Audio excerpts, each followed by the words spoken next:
It's Turtle Time Trip. We're going to recap a trip.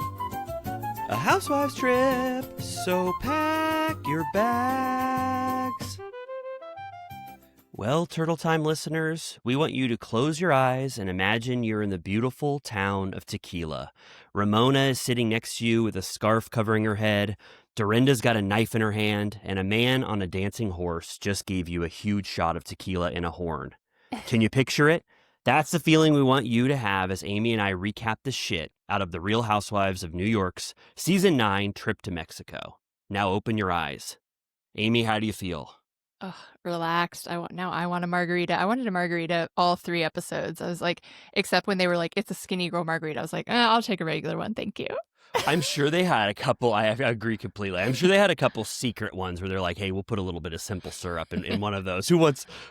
Some guy was running around with simple syrup, I'm sure, adding a little extra to that. But I felt the same way. I love when they were just doing those 130 proof smoky shots of tequila in horns and they start getting to round 7. I was just like, oh my God, this is so fun. And then there's that guy kind of getting bucked off his horse a little bit while it's dancing to the music. It's like, oh my God, that's like a perfect fun vibe. Yeah, I was worried about the kids a little. I was like, I don't need them part of this.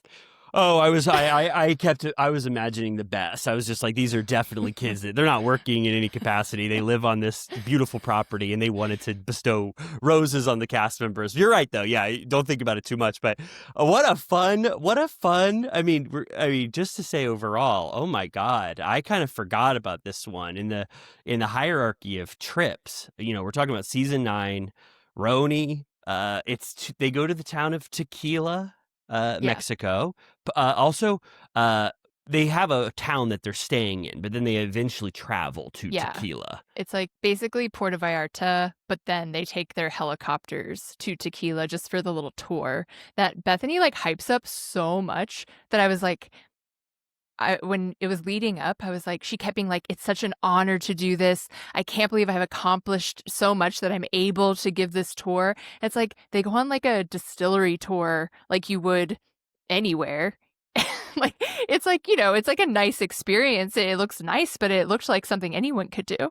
I agree with you, actually, now that I thought about it more. I was impressed for a second. I was imagining I was in that helicopter sort of spinning around a Tequila. But you're right. When they actually got to the trip for a much hyped, experience, it did look like something you and I could probably, pay for and participate in. But I think it was sort of a capstone on Bethany's margarita making enterprise, and she felt very, felt very blessed to be able to share that experience. But you're right. Maybe she was kind of crying, she was crying, weeping when she got there and stuff. And maybe it was just like, like more she generic kept being than like, you would if imagine. anyone shits on this experience, I will kill you. You won't be invited. This is such a big deal. My team spent so much time planning this. And it's like, I've been on like 30 of those, like whether it's a brewery, a fucking whiskey, gin, like I've done like every alcohol tour you could think of. Me too. I did. I went to Cancun and they gave me a tequila tasting tour just privately. And after I left Senor Frogs, and it was like almost very, very we don't have similar. to talk about that. They took you out back. It was very similar to this. Oh, you know what? Yeah. I mean, thinking about it like that, I'm like, okay, yeah, it wasn't as epic, I guess, as you could have pictured, but it was just very nice as sort of like the in between little event that they had. But really, the entertainment comes from them just being drunk as hell for 3 or 4 days, however long this trip was, and just all of the little fights that are happening organically the entire time between them all. It was just like, it doesn't have any remarkable, huge. Well, it does. It has some amazing, moments for all time. That we'll get into. But also, it's like not. I don't think it's in the cherished top 5 that everybody like remembers, because it's just kind of this rolling, drunken experience that they all have together in Mexico. Like they fight plenty, but basically they're all on the same page. Like they're like together on this journey, and they mostly make up pretty quickly. Like they all want to be in harmony on this trip. So it's really great. And I LOL'd like multiple times where I was just like, I've seen this a million times, but I would just like cackle at certain things where I'm like, you can't make this shit up. No, it really. I think I probably say this too much, but there is way too much formulaic stuff going on contemporary franchises. They're Yeah, like written like scripts basically now. Not to be too offensive, but it's like we know when the trip is coming. We know this is going to happen. We know when the reveal of the gossip blogs are going to come out. But this one yeah. just felt like they're just capturing fucking lightning in a bottle. It's like, oh my god, look at Dorinda on that swinging rope. She just fell on her head. Oh my god, there's blood on the table. What the hell did Luann just do?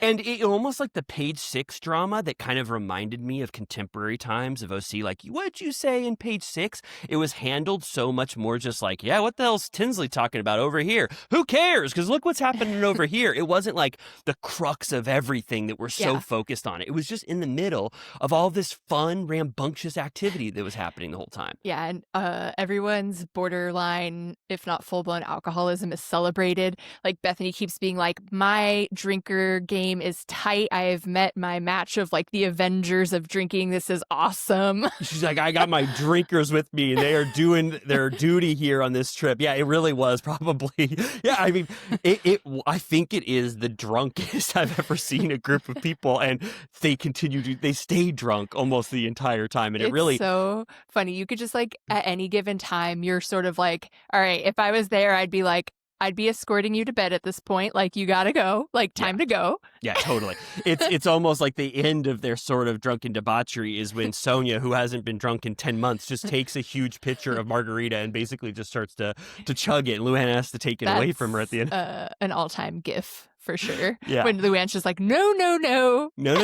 I have to ask you, because this is what I was thinking the entire time. Is this the best cast in Housewives history? This 7, or I don't even know how many people it is, 7 or 6. Like, I mean, I'll just say for me personally, I mean, I think that this is as good as it gets on the RHONY franchise. There's not one person. I mean, Tinsley, you argue, is the weakest link, but I absolutely love Tinsley. Yeah. I love She her throws dynamic. people for a loop in a way that is useful. It was amazing in this because she's talking about page 6 the whole time, and then she's kind of off on her own story with Sonya, and then she ends up being the drunkest one at the final dinner. Everybody's like, what the hell? Now Tinsley's drunk? It was like, it's perfect. And so I think for me, the best cast on RHONY is perhaps the best cast in Housewives history. I mean, is for the most part. Is it the same 7 through 9? Yeah, that was when I always lose track because I was trying to think like Bethany and Dorinda. I guess Aviva's on 7. I think Aviva is out on I think Aviva's out after 6 because she's a 2-season person because she flopped so hard when she flopped her foot on or her leg on the table. They said no more Aviva. So then I think 7 is when Bethany and Dorinda came. So they're kind of on a run now, Bethany and Dorinda, and then Tinsley was added this season. And I'm sure that there was a couple flops that I'm not remembering, but I think that finally like they wielded one of the best casts when they had these. And I think I don't know. Tinsley leaves the show. Dorinda gets too pissed at Tinsley at some point and she gets fired. But it's like it's a run, I think, like a 3-season run probably for Tinsley. Sometimes I have trouble keeping the lineage proper. Like, I had to be reminded within this series of episodes that Luann is married at this point. And like she's in her like everything's about Tom phase. Yes. So like, tell me it's not about Tom will be later. Yeah. I also had to think, where are we in the RHONY legacy here? Oh, like what is going on with Tom? We are in the perfect part in the Sonya and Tinsley dynamic where fish. That's saying a guest who stays longer than 3 days starts to stink like a big fish. And Tinsley is starting to wear out her welcome because I think Sonya is expecting like a gift every day, coffee, like Starbucks travelers. And so, yeah, it was fun to just be in this moment and not kind of even remember where we are in the RHONY, history of things. Tinsley's kind of the only person that Sonya's ever been able to be mean to or like felt above, I think. I think so too. Yeah, because some people, if you have somebody that's relying on you for a lot of stuff, like you've been giving somebody money or they're your house guest for a long time, you get to treat them like shit at a certain point because you're like, you owe me so much. So I'm going to judge you and be rude to you. And I think that Tinsley, as I was watching it now, I think that it's very clear that Tinsley was sort of cast, not to like Mhm. be fourth wall break or whatever, but she was in West Palm Beach, and then they're like, we got to get this Page Six former it girl from West Palm Beach who just got arrested to be on the cast of this. And so she's like, I don't know anything about New York. I'm staying in Sonya's townhouse with her, which is a perfect way to get her, in the group. I mean, it's hilarious that she just actually did. Like, I feel like that would like never happen anymore. Like, it No. would just be like fake. No, yeah, no, it felt real. It felt like it's funny that they have this 3 months of living together to work off that's kind of causing a simmering feud between them. Yeah. So I guess that's a good place to start. Everything, we're reminded that they were supposed to take this trip the season before, but that's when Bethany was like bleeding out. Like, I forget what actually was happening, but she was having like uterine issues. She goes to Home Goods with Dorinda and is like, I am bleeding crazy. I gotta go. So she has to cancel the trip. And I think that's the time that she meets with Luann, who's trying to get invited on the trip or something, and she's like, I can't handle this, I'm bleeding everywhere. And then this year it's Ramona trying to get on the trip. Yeah. And so the episode right before is Bethany saying, Ramona, I hate you.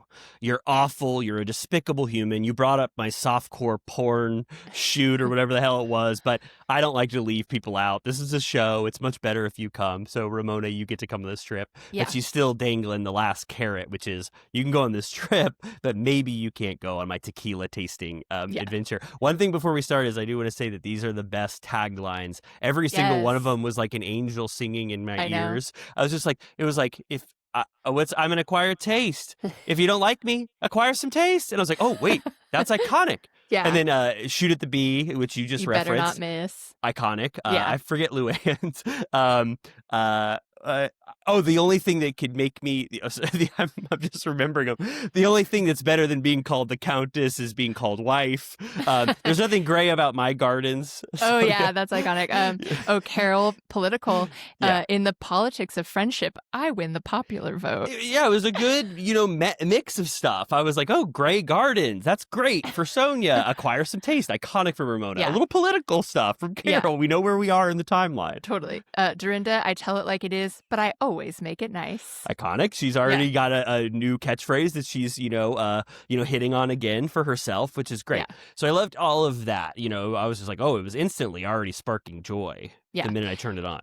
I will say regarding Carol's, I'm like, it is such a document, her election party. Yeah. Like, I'm so glad that they have it, even though like I literally have to like skip that episode because I'm like, I can't experience it again. It was too bad. And like she is so heartbroken, like literally crying, and like Dorinda is so upset, and Bethany's like, get a grip. Yeah. No, I remember. Yeah. If I remember correctly, they basically have like the 4 hours caught on film where they're going to that election party and having the same sort of emotional response that the country was having at the time. I went to one of those election parties. I think we were together, actually. Oh my God. Wow. Yeah. Early. Before pre-turtle time. Oh my God. Holy shit. Wow, that's awesome. Yeah, we were at Worst the same one. Of my life. It was oh my God. It was rough around whatever that time was. I started looking at that New York Times election needle, and I showed my friend. I go, look at that. Look at the New York Times election needle. It's starting to go spin around in circles. Yeah. I got like wasted at that because it just kept getting worse and worse. So I left my car at that person's house and I had to walk and go get it the next day. And there was like not a soul on the street. It felt like 9/11, literally, like worse, like the vibe on the street, total silence, barely any cars, no people. I passed a person on the Shakespeare Bridge, like basically like Los Feliz, and she smiled at me and like gave me this like knowing look, like, I see you. And I literally like almost cried just from her smiling at me. Oh my God. Like it was literally like there was like an atom bomb. Like everyone was like stayed indoors after that. Yeah. Oh my God. That meeting on the Shakespeare Bridge, that beautiful bridge, someone gives you that sort of comforting smile. Yeah. I remember the election night party, but I don't really remember what my personal day was like. But I know that Los Angeles did have that sort of gloomy feeling that for a few weeks. Well, yeah. Okay. Well, so Carol kind of gave us that a little peek into what she's, dealing with there. I guess that was probably season 8. Obviously, she's referencing it.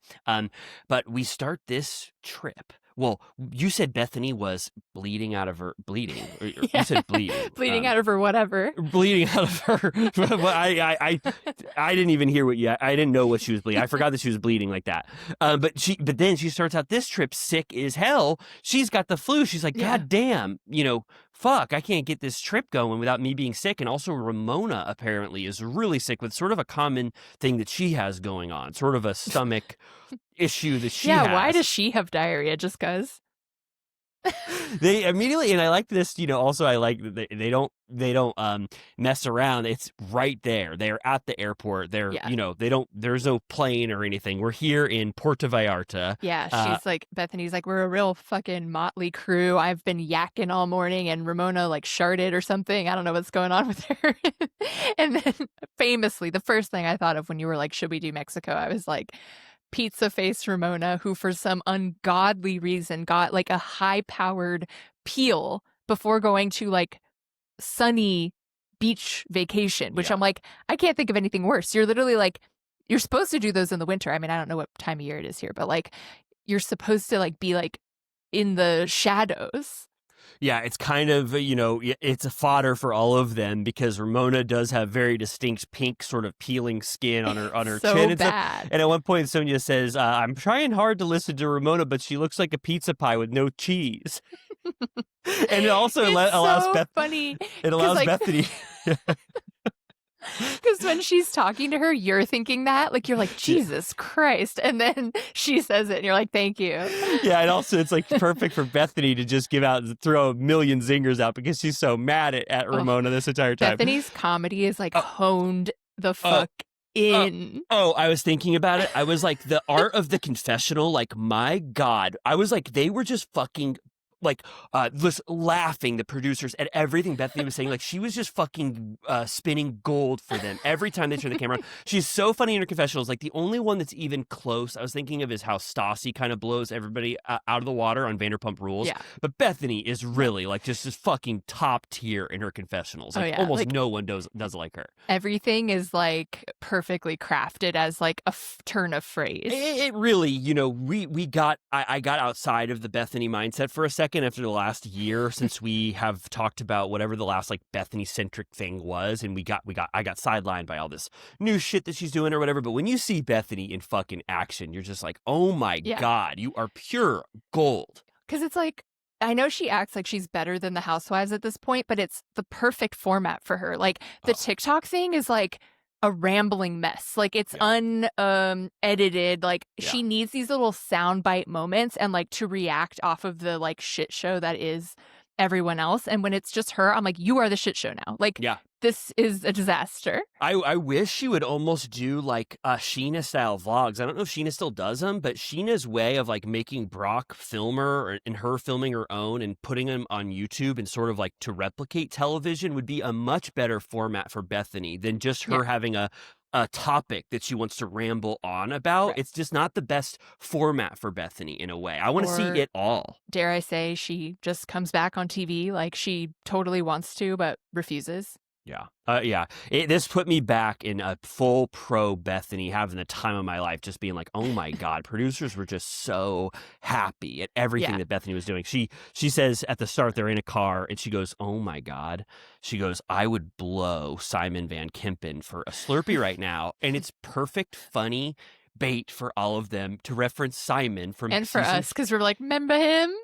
And we're like, I remember him. Yeah, it's like you and I did Morocco as our trip last time, and it's like we were in the Simon era, and then now she's referencing him 5 years later. It was like a perfect way to start the trip, and then that sets off this funny, very funny fuck, marry, kill that they all do in the car, just sort of off the cuff, not like let's play sex questions games. It was just very silly. Yeah, it was very good. Also, when she said she would blow Simon, Sonya goes, nobody would do that. Yeah, she does. She's like, no one would ever blow him. She goes, Dorinda goes, where the hell are Alex and Simon?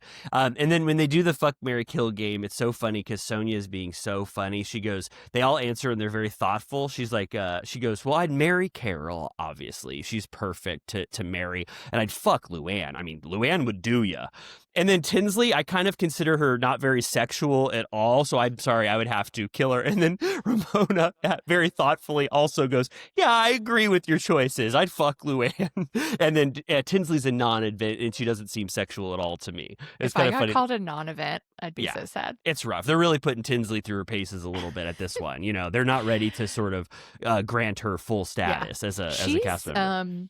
Great though, like, as you know, there oftentimes needs to be an odd man out. Like we're talking about how like Katie on OC right now is odd man out, and it's like turning into this like negative, nasty thing. And Tinsley is perfect because she's younger, so it feels like little sister bullying, and it's like, you know, it goes too far and it's like unpleasant sometimes, but it's like she takes it like a champ. No, she's great. She is the exactly what you just said. There always sometimes is someone who is just starting out and they either are a complete dud or they start to shine. And I think Tinsley is just a fun, works very well in this dynamic, even though they're picking on her and treating her like shit. It was a little worse, like the example of Takeman, where it was like, oh, I don't really want to watch you guys fuck around. It was really mean spirited when Ramona was fucking with her. She didn't have the energy to push back.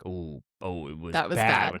Tinsley is kind of like, they're kind of, like exactly like you just said. They're like a little treating her not the best, but they also still are respectful enough to her. And she kind of gives it back. She's fighting and screaming and, you know, having fun too. And she's like rich, so they can only like beat her down so much because she's like, whatever, I can live in a hotel for a year, like for $40,000 a month. I don't care.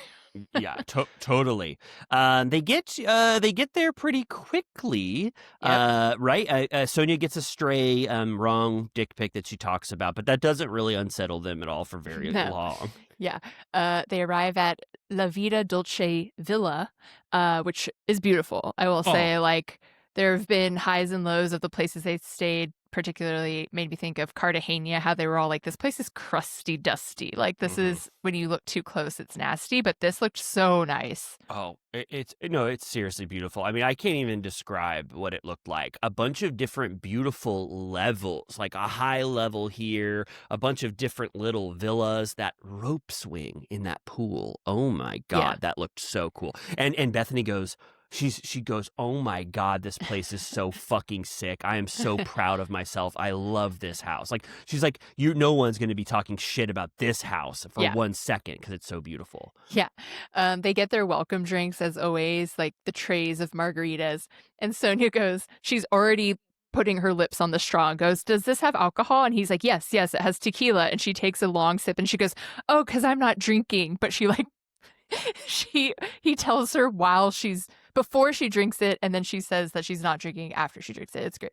Yeah, I think she was trying to get away with a little big like, oh. gulp. It was really great that we got, not knowing that Sonya was on this sort of 10-month restraint from alcohol, for then her to have that moment where she decides to indulge in like 50 tequilas was also great. She was like, oh, I'm ready to start drinking again. I didn't know we would get that. Like, at some point, maybe it was 10 months before, when she did that, like, Costa Rica, like, she does those, like, cleanse retreats sometimes. So maybe that's what kicked that off. I don't remember, but... I need to do one of those. Yeah. I don't want to. What about that this episode is just basically two things: room drama and then a dinner? Yeah. But that if that happened on any other franchise right now, and when you and I were talking about it, we'd be like, this sucked. 30 minutes of room stuff. But then when you watch them, you're like, oh my God, keep talking about rooms. No, it is fun. It's so engaging and like maddening and interesting. Like, Ramona, it comes up again and again on this 3 episodes that Ramona brings out the worst in Sonya. Like, they're all like, Sonya, we really like you, but when you're together with Ramona, you're a devil and a nightmare, and we hate it. And so it happens immediately. They start scurrying towards rooms, and Bethany's in like total denial because they're all like, they're running for a room, and she's like, no, let's give them benefit of the doubt. Maybe they just went to the bathroom. There's no way they would do that. Yeah, she's like, they would not have the gall. I already told them at the dinner beforehand that we are not. They were picking numbers, and we're not doing that, because she's so pissed at the idea that Ramona and Sonya are giggling around trying to pick a master suite. Yeah, and of course that is what they're doing. They're setting down their purses in the master suite. They've already done that. They come back. Bethany's like, we're not fucking playing these games. We're not doing it. Pick a number, bitch. And Tinsley gets number 1. she's stressed out by this. She doesn't like to be in power or to be like, she's like, I'll trade. Bethany, can I trade with you? Like, I'll give you number 1 and I'll take your number 3. That's a more comfortable place for me to be. So I think it's like ultimately Bethany number 1, Luann number 2, Tinsley number 3. Yeah. Also, it is sort of representative of how they all are sort of trying to get on Bethany's good side. Like, there is this power dynamic with Bethany when she came back, where she is the coveted center. What do they hold? Apple. Oh my God, what the hell? An apple, a classic apple. And so there is a little bit like Dorinda starts to get jealous when Ramona is catering favor with Bethany. And so this is a way for Tinsley to be like, oh, it's your trip. But also it's like, whoa, hey, I want Bethany on my good side. I like Bethany. Totally. She's powerful. Yeah. And like they're all saying throughout this, there's not a bad room. Like, no, they're all nice. It's crazy. It's so stupid. I would have taken that room in the shed. They're all nice rooms. It's crazy. It's just like, I would understand if you don't want to be like outside of the action, maybe like, you know, if it's kind of far, but they're all nice. Yeah. So then Ramona gets into Tinsley's ear and Sonya's ear and is like, Tinsley should have given you the number 1 because she's been staying with you.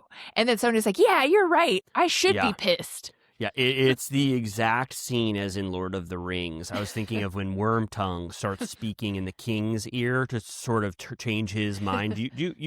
I don't know if you've seen Lord of the Rings, but Ramona was just like Wormtongue with the king of Rohan. Causing shit. And it was like Sonya, she took it to heart, like you said. It's like she really whispered in her ear. Like, yeah, that's something I hadn't thought of. Yeah, she's like, now I want to be pissed at Tinsley. And Ramona is then using it to sort of demean Tinsley's character. Like, oh, I don't think Tinsley's such a nice girl that she didn't do that for you. It's like she screwed you over. Yeah, she wanted to go to war with Tinsley immediately and have Sonya. And it's not fake. It's not. This isn't fake. This is what Ramona truly felt and wanted to whisper in Sonya's ear to cause Sonya to just spiral and get mad at Tinsley. Yeah, they both have such like pigeon brains that like you can see them like come to a conclusion in 1 second. Totally. Like they're like, yeah, like gang mindset where they're like, you're right. They're a perfect duo, though. Yeah. And I also want to. They are total. I mean, they are one of the most underrated, iconic duos. Just together, I think, as Luann is a part of them, and they are a trio. And Dorinda, like they're so good as in any combination, but those two specifically had such a run. And I wanted to ask you this: controversially, if you and or not you and I won't say that, but like 2 people, they get a master suite when they go in, like or sorry, 2 people say, hey, we're sharing a room, like.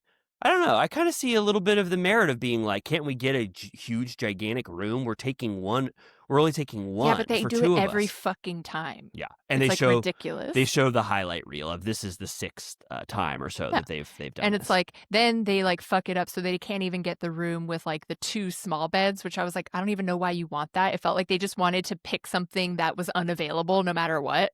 Like I was like, why do you want twin beds? What are you talking about? Yes. And then they tried a big dog, a Dorinda and Carol. So Sonya pretends that she doesn't know how numbers work at some point. They're really trying to get their way here. They're kind of running around, whispering in other people's ears, talking shit about Tinsley. And then Sonya's like, I don't know what 6 means. I should get this room or whatever. And then at one point, when they know they're not going to get their way, Ramona sits on Dorinda's bed and sits there like she's going to take this room. And then Dorinda is tired of being bullied. They're kind of treating Dorinda like she's a non-entity. Yeah, I started to get pissed. Like I was like, Dorinda. Yeah, like she keeps it together, then she starts to get pissed, and I was like, this is when I would start to be like, she's like, you're not taking this room, and Ramona's like, I never said I was going to take it, and I'd be like, then why the fuck is your ass on my sheets? Get out. Yeah, get the hell off my bed then if you're not staying in my room. And Dorinda does say, stop doing this to me. I'm going to throw your fucking shit in the pool. She starts to get the Italian rage. Totally. She does. Oh my God. I loved Dorinda revealing all facets of her character on this trip was so amazing to me because for a minute I was like, oh, this is Dorinda still not fully unlocked as the OG cast member. Not an OG, but, a full-time, full-fledged cast member. And then she like really gets into it towards the end of it with Bethany, which was amazing. With the knife. So then, they're like, Bethany, can you come in here and like just be like the moderator because you're like the boss of the trip? Just go tell them to fuck off. I can't do this anymore. She's like, this is insane. Bethany's like, you have daughters. Like, what would you tell them if they did this? And Sonya's like, oh, my daughter would never act like this. Yeah. Yeah, acknowledging that their behavior is kind of bad. I also love all the little excuses because Ramona and Sonya are so funny together. Like Ramona's like, well, how will we make our tea that I always make Sonya in the morning? The classic tea thing that you know that I do for Sonya. And also, Carol, you don't eat, but we like to midnight snack and get in the kitchen. It's like, what are all these weird random excuses you're trying to make? Yeah, they're like, the stairs won't be good for us. Yeah, we're like, my mom fell and hurt her hip or something, so we don't want to do any stairs. It's like what makes it funny is how long they continue to try to get their way. It's also outrageous because if the master was in that same location, they would have been like running up and down the stairs. They were totally full of shit. Then they immediately, of course, because Ramona, it happens every single time, is blatantly abusing the staff, making them unpack a bag. She has a CD player in her. She's like, this is my music. Can you plug it in? Oh. She's like, put this shit over there. We're going to need a Pinot Grigio at 6 p.m. on the dot every night and a coffee in the morning at 9 a.m. And I'm like, who said that was like available? Like, what the fuck are you talking about? Immediately. Hot tea or Earl Grey tea with low-fat milk, please. A part of it is, it's so rude. And the guy's like, what are you, like, you can tell he's like, what are you talking about? Set a timer every day for when you need your Earl Grey. But she does say, Ramona, because she probably got flack for the Morocco thing. She goes, because I did tip him very, very well. It was probably like $20. Yeah, but a wink to the audience, like, hey, guess what? I get Earl Grey tea in the morning because I tipped this guy. I'm like, okay, I hope you gave him $1,000 then, because otherwise it's like not cool. Yeah. What do you think, Ramona? I only have one option, but what do you think Ramona's popping in that CD player to blast with her and Sonya in the room? I was thinking maybe, Frank Sinatra, obviously, like sort of to set the Kenny fun. G. Cool. Kenny G. I've never listened to any of Kenny G's music. It's like jazz, soft jazz. Yeah. Ooh, that sounds so good. Imagine like, okay, close your eyes, Turtle Time listeners. Imagine you're in Ramona and Sonya's room and Kenny G is playing and they're dancing around you. Yeah, I could see it. Then also, so Carol and Dorinda I think they have their own bedrooms, but they have a Jack and Jill bathroom. So they're sharing like a closet and a bathroom. And Dorinda, this is where she has her like Sonya-esque delusions about being like part of the UK culture, where she's like, we're going to play the balloon game. It's what everyone plays in the UK at their country homes. And Carol's like, what the fuck are you talking about? Like, this sucks. And she's like, I've played it all over Scotland. It's like, all right, like, relax. No, seriously. I was like, what the hell is this game? And they play it in Scotland. She's like, British people who vacation in Scotland turn into little kids and they want to get naked and play this balloon game. And then Carol's like, I don't really get it. Are you drunk when you do it? And she goes, no, watch this. And she blows up a big balloon and starts pressing it against Carol's back, kind of, like pumping into her. Yeah, kind of humping her, and then she pops a balloon and Carol goes, ow, that hurt. Yeah, Carol's a bag of bones. You can't do that to her. She can't even give blood. She doesn't weigh enough. Like, please. Yeah, and then Dorinda, I didn't notice this, but I watched it a couple times, and she is slowly getting drunker and drunker. She acknowledges that she had a few tequilas, but by the time the end of this evening, she doesn't even make it to dinner. She's drunk off her ass. She has to be kind of held to go to take a little nap before dinner. Totally.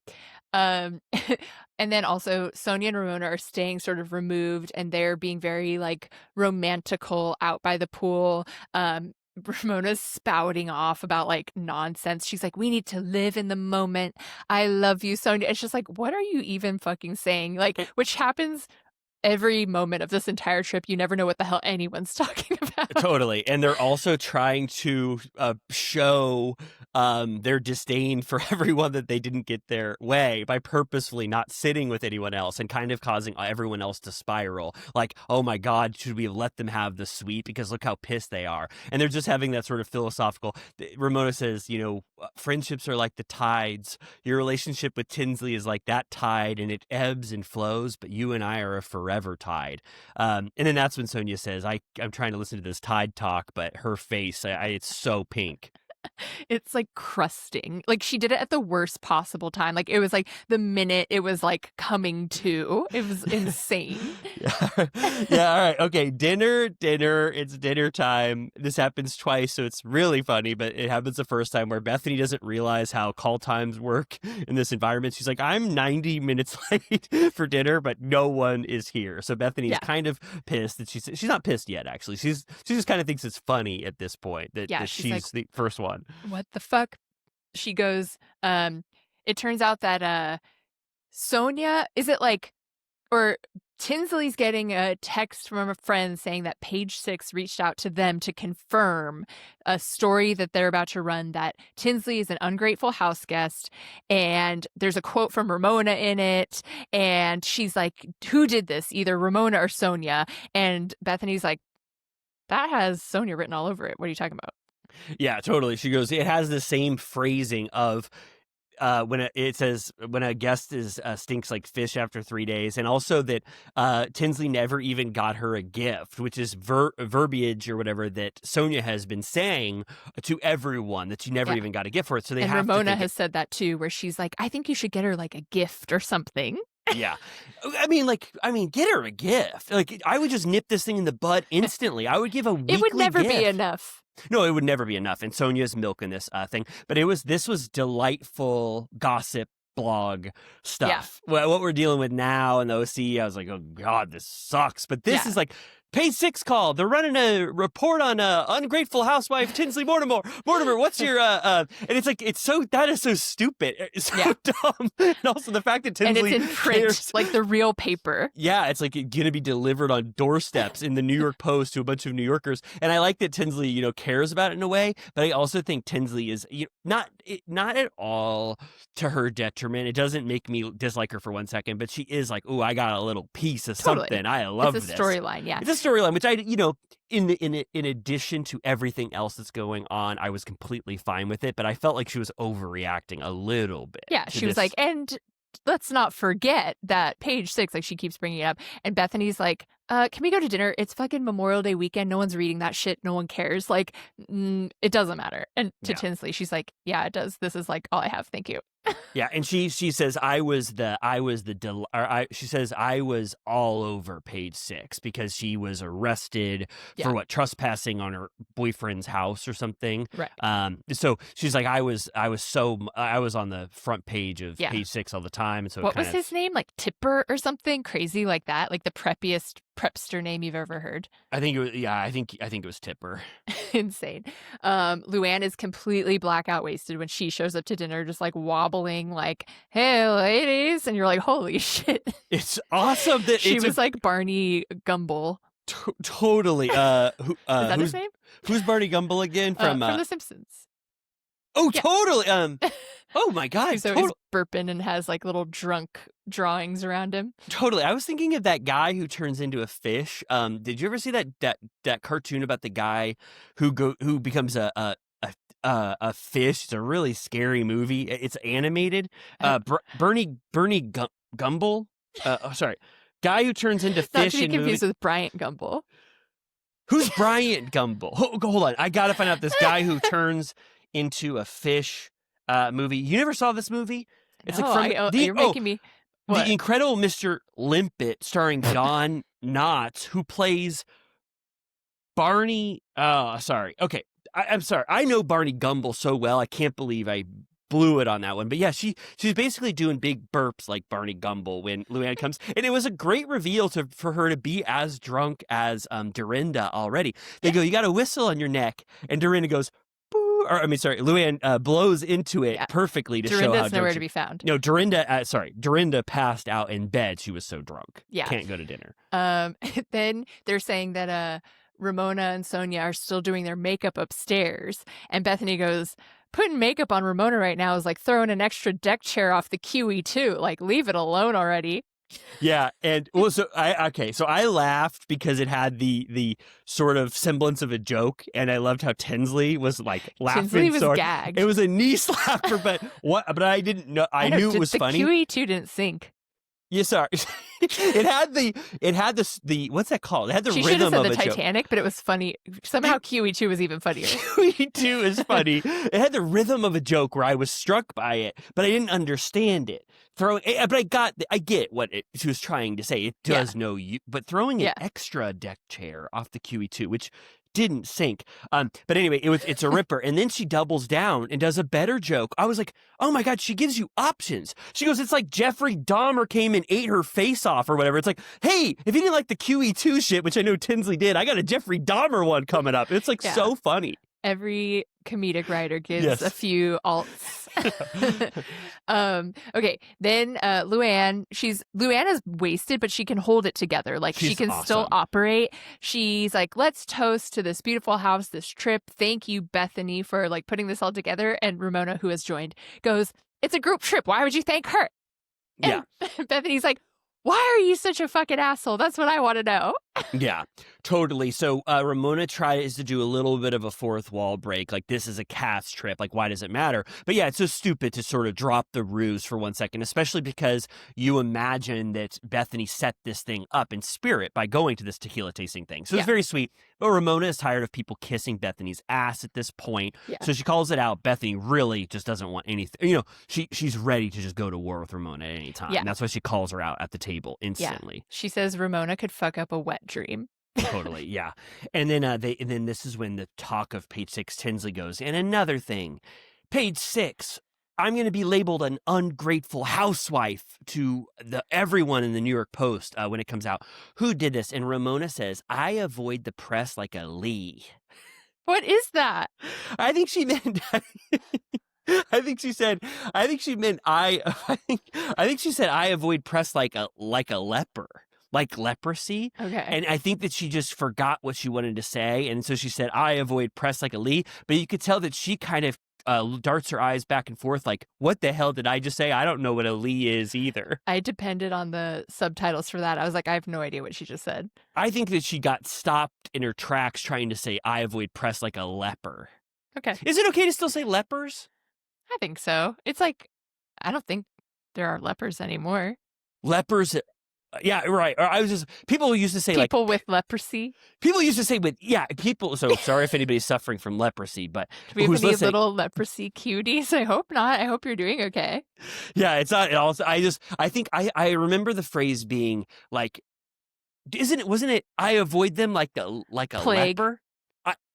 Oh my God, I'm gonna look this up, and I'm gonna beep out everything I ever said if it's offensive to say about lepers. We get canceled.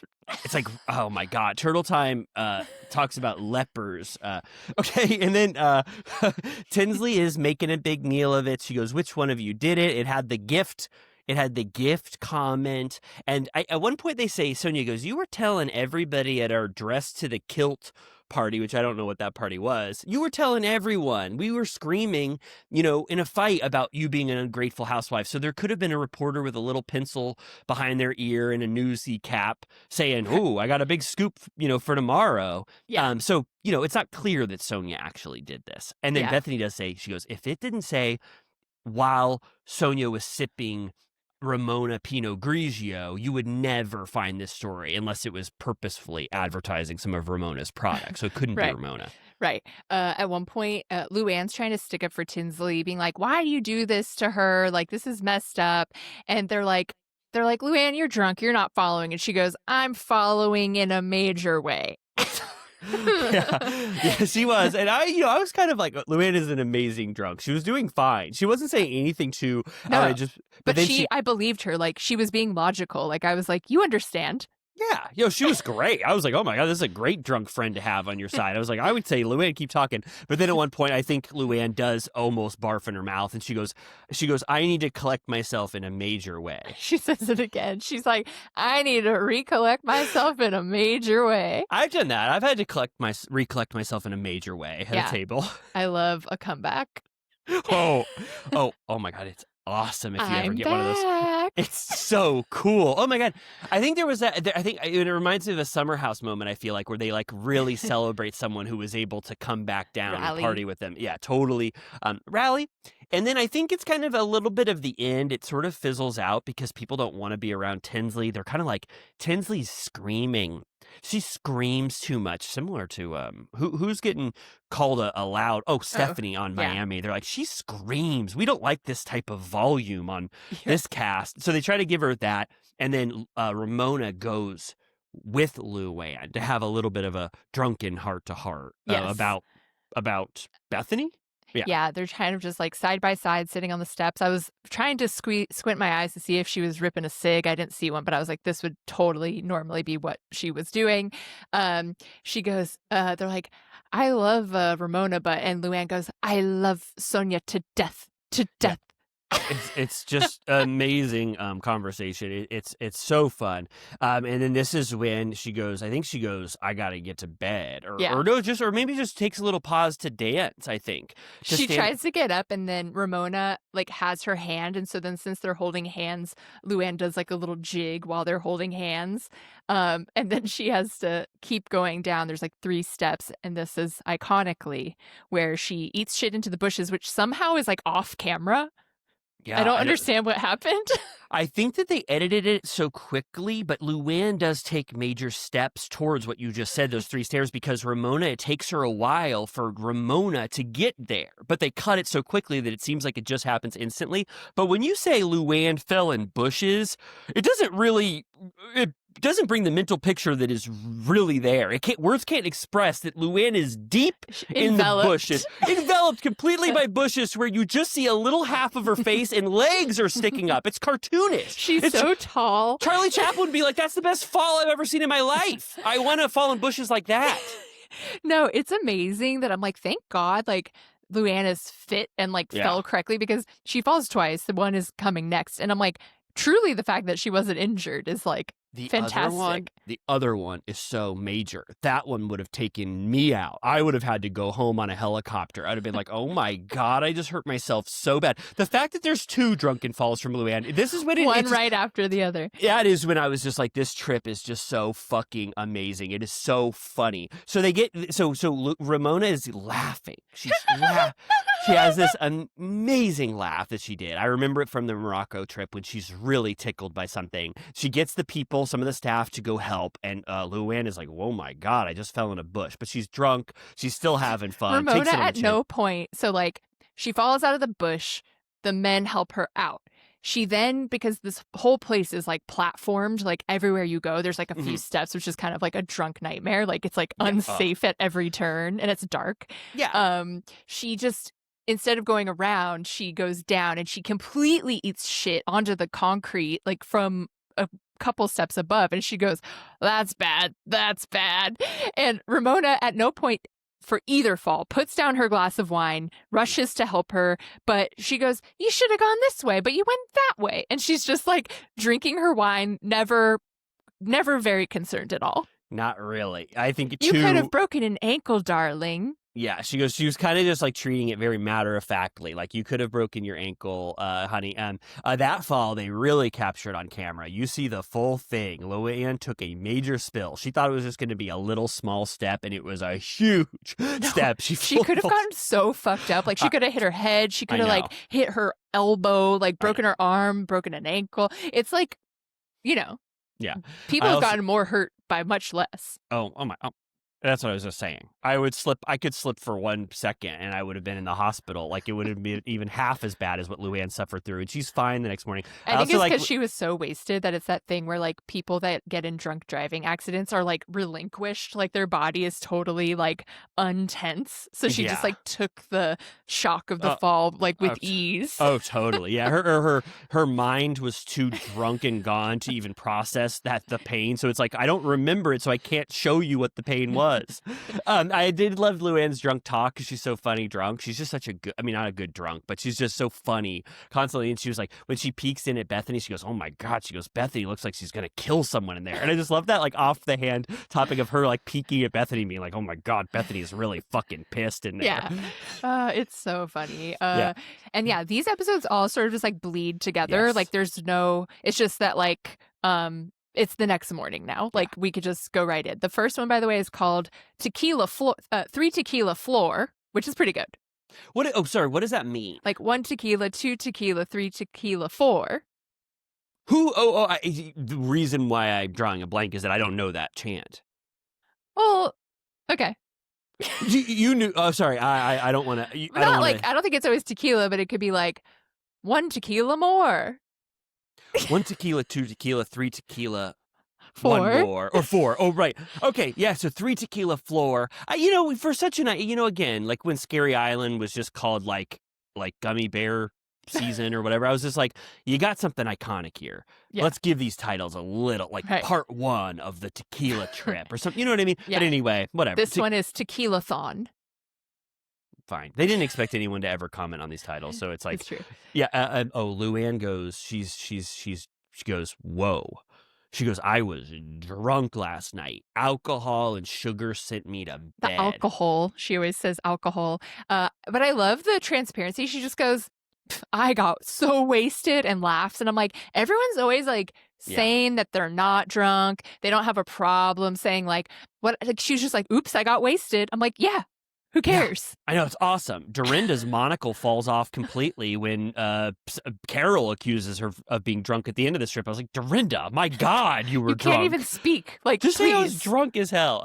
You went tequila tasting. Like, that's the name of the game. That's literally the point. I'm gonna start admitting that I'm drunk. I was one of those people where some people, my closest friends would be like, Riley, I think you are getting a little drunk. And I'd be like, no, I'm not. And it's like, what are you talking about? Like, you probably are. If somebody's telling you and you've had 7 or 8 beers and some shots, it's like, just admit it. It's like, I've got drunk. And and Luann does say at one point, she goes, no scratches. She goes, tequila broke my fall, which is kind of what we were saying. Yeah, no worse for the wear. She does fucking yoga in the morning. Bethany's like, she is one tough bitch. She goes, I'd be praying to the toilet bowl. Yeah, and I love Bethany's reverence for Luann in this moment. I think she gets pissed. They don't even like each other, but they're fine on this, basically.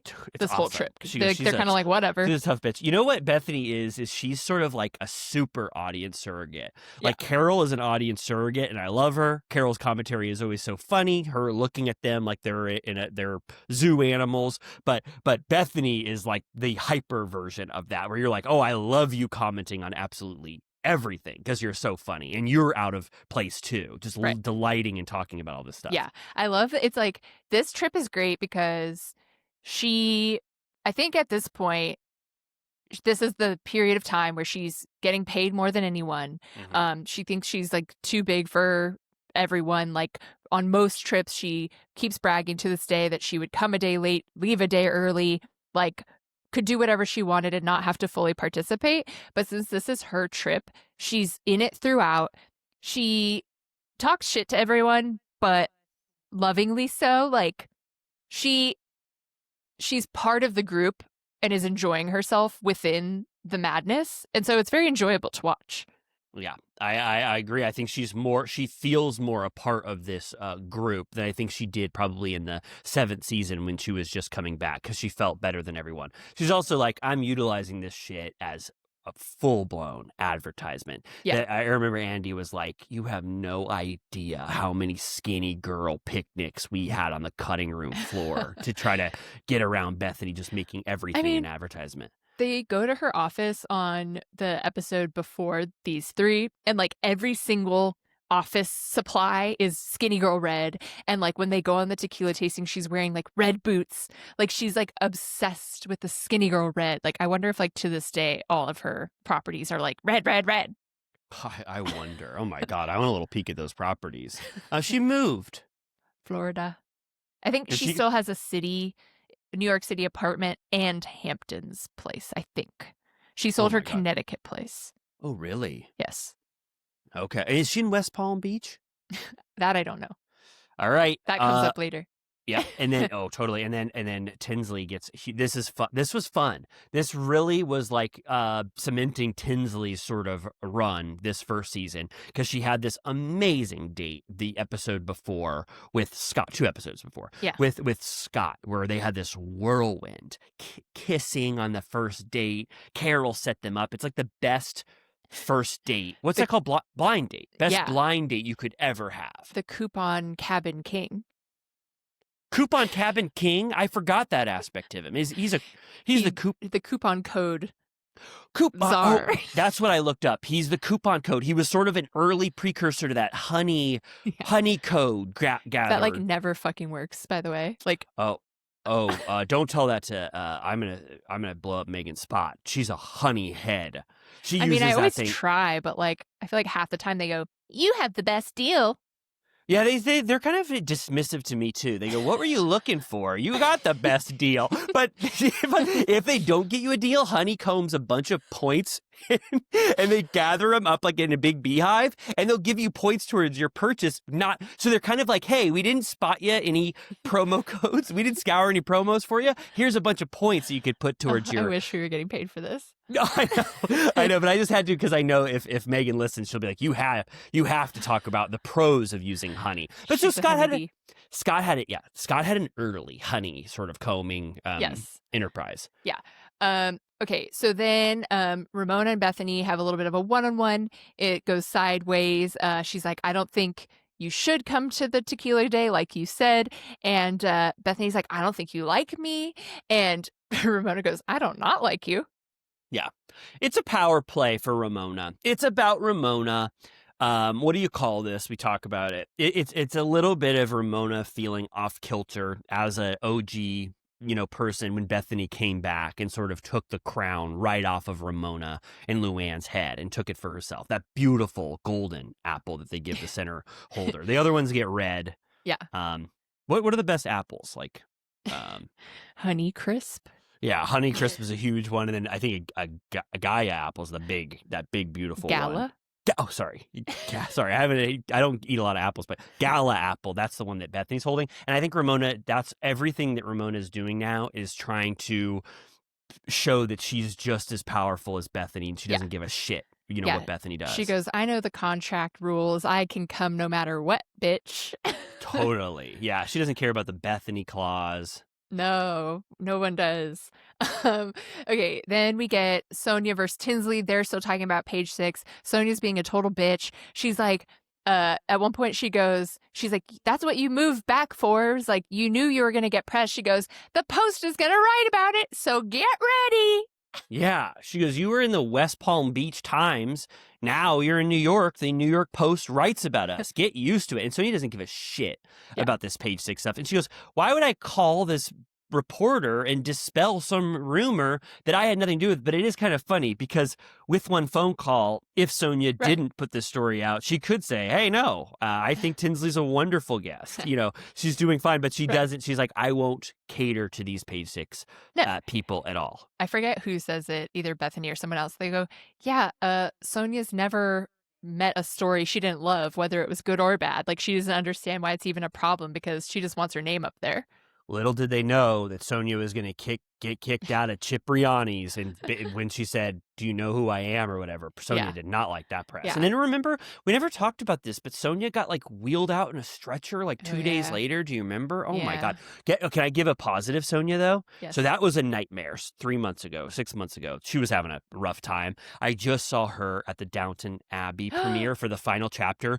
She was being wonderful. She goes, I just saw this movie. She goes, 10 out of 10. She goes, I wish this wasn't the final chapter. And then the Morgans are part. Well, I was thinking Gilded Age, but like she probably loves all that shit. I thought the same thing too. I was like, she loves being even close to this era where the steel barons and the robber barons were having a time of their life. Don't get me started on sort of some of those barons. Yeah. But anyway, I just want to say that the sort of like, I got immediately after we watched this, I got Luann being in a fun interview. I got Sonya. I got Ramona at this fashion show. And I was like, oh my God, like the story hasn't ended. Yeah. And Sonya, for me, after hearing that horrible stretcher news, when she was on the red carpet of Downton Abbey, the final chapter, she seemed in a very good headspace and was doing well. I was proud of her. I have pre-ordered my tickets. I can send you the info. I can't wait. Oh my God. No, well, first I have to watch that one, the fun New York one that you were talking about. That's what I really want to watch. Yeah. New York. New York. Didn't you say there's one where they all go to New York and they go to south of France? Oh, there's not a New York one? That's Gilded Age. No, oh shit. No, sorry. I've been thinking for months since you told me that Downton Abbey had one of their movies where that family went to New York for a summer. That doesn't happen. I think the first one's fully at Downton, and then the second one, they partially, because the castle is down and out, they let some people from Hollywood film a movie at Downton, and then half of them go explore a B plot in the south of France. That's what I was thinking of. That's the one I really want to see. But I'm definitely going to see final chapter. You saw that. Sorry to get us off track, but Stassi was there, and she goes, "Oh my God!" She goes, "I wanted to jump into the movie." She wanted I was going to say this movie, a reference to this movie that I don't want to reference, but she was like, "I wish I could leap off leap into the screen and participate in this Oh my world. God, I literally can't wait. Oh, I was also going to say when you referenced that the RHONY Housewives are still kicking, that I can't tell you how offensive it is that when I go to watch classic episodes that Jenna Lyons is on the thumbnail, I know. they need to amend this. If they will. continue to make new ones, then it is what it is. But in the interim, it should just always be like the classics. It's not fair. Like you said, I don't want to say disgraceful. Did you say I'll disgraceful? say Let's say it. It's disgraceful. It's disgraceful and despicable to this cast that participated in 14 seasons of this. The reason why RHONY is on the tip of everyone's tongues for 14 seasons, the fact that for 2 seasons you get Jenna Lyons in that thumbnail of Aaron Leachy and Brynn up there as representing RHONY. It's not right. And I think exactly what you said. Unless they get one more season, everyone at Peacock, everybody needs to run back in and get some. I'll send you some options. I'll get my PSD shot over like ASAP. I'll do it right now. Yes, and it wouldn't take very much. I think for Peacock, they for sure need to do that because it's not right. Yeah. You know, there's especially because Peacock, it's like its own thumbnail. Like, you can make it whatever you want. Yeah. Okay. I agree with you, and it does make me sick to my stomach every time I'm searching for RHONY on Peacock and I see the new iteration. I mean, I don't want to keep being on a tangent, but what the fuck is going on with that next season of it? Why are they pretending like everything is normal when they took a full year off? They took a year off. That never, besides Jersey, which we know is scrapped to shit, they've never done this. They don't do this. It's something is wrong, and we need to acknowledge rotten in Denmark all the way. Rotten apple too, you could say. In New Amsterdam, rotten. Total. What does that mean again? Isn't that what New York is? Oh, of course. Oh, yeah. Oh, I'm sorry. Oh, my God. You just teed me up for the greatest thing in the world. I watched that New York City Rick Burns documentary. Yeah, it was New Amsterdam first, and then the British Rick Burns. Rick Burns is Ken Burns' brother, and Ken Burns produced it. He does other stuff. Yeah, you got to see. Have you seen that? I recommend this with my full heart. On the PBS app, Rick Burns' New York City. It's 10 episodes. It's so amazing and so fun. New York's history obviously is so rich, but I didn't know half this shit. There was this guy, the Dutch guy who was like, I love this town. He's like, New Amsterdam. He goes. He's everything. Like, He goes, this is going to be one of the best cities in the world. And then the British started getting whiffs of this fun fur trade. They were sniffing this fur trade. Beavers? That was coming out. Beavers, major beavers from this Holland guy. And they go, we want what's going on there. And they basically just kick this Holland guy out on his ass. They let the people stay there, and they go, this is now New York. We're taking New Amsterdam over. And it was not even a very fraught conflict. They just basically took it over with no contest, if I remember this documentary correctly. But so I'm sorry that I didn't understand what you meant. Yes. And then at some point Hamilton was like, rapping. Oh my God, totally. It gets into the final chapter of that as contemporary uses where New York City is very popular. They have this Real Housewives of New York City and Hamilton. Okay. Anything to say? No, we really covered the page 6 shit. Yeah. At one point they go surfing, not much to report. Bethany's good at it, not surprisingly.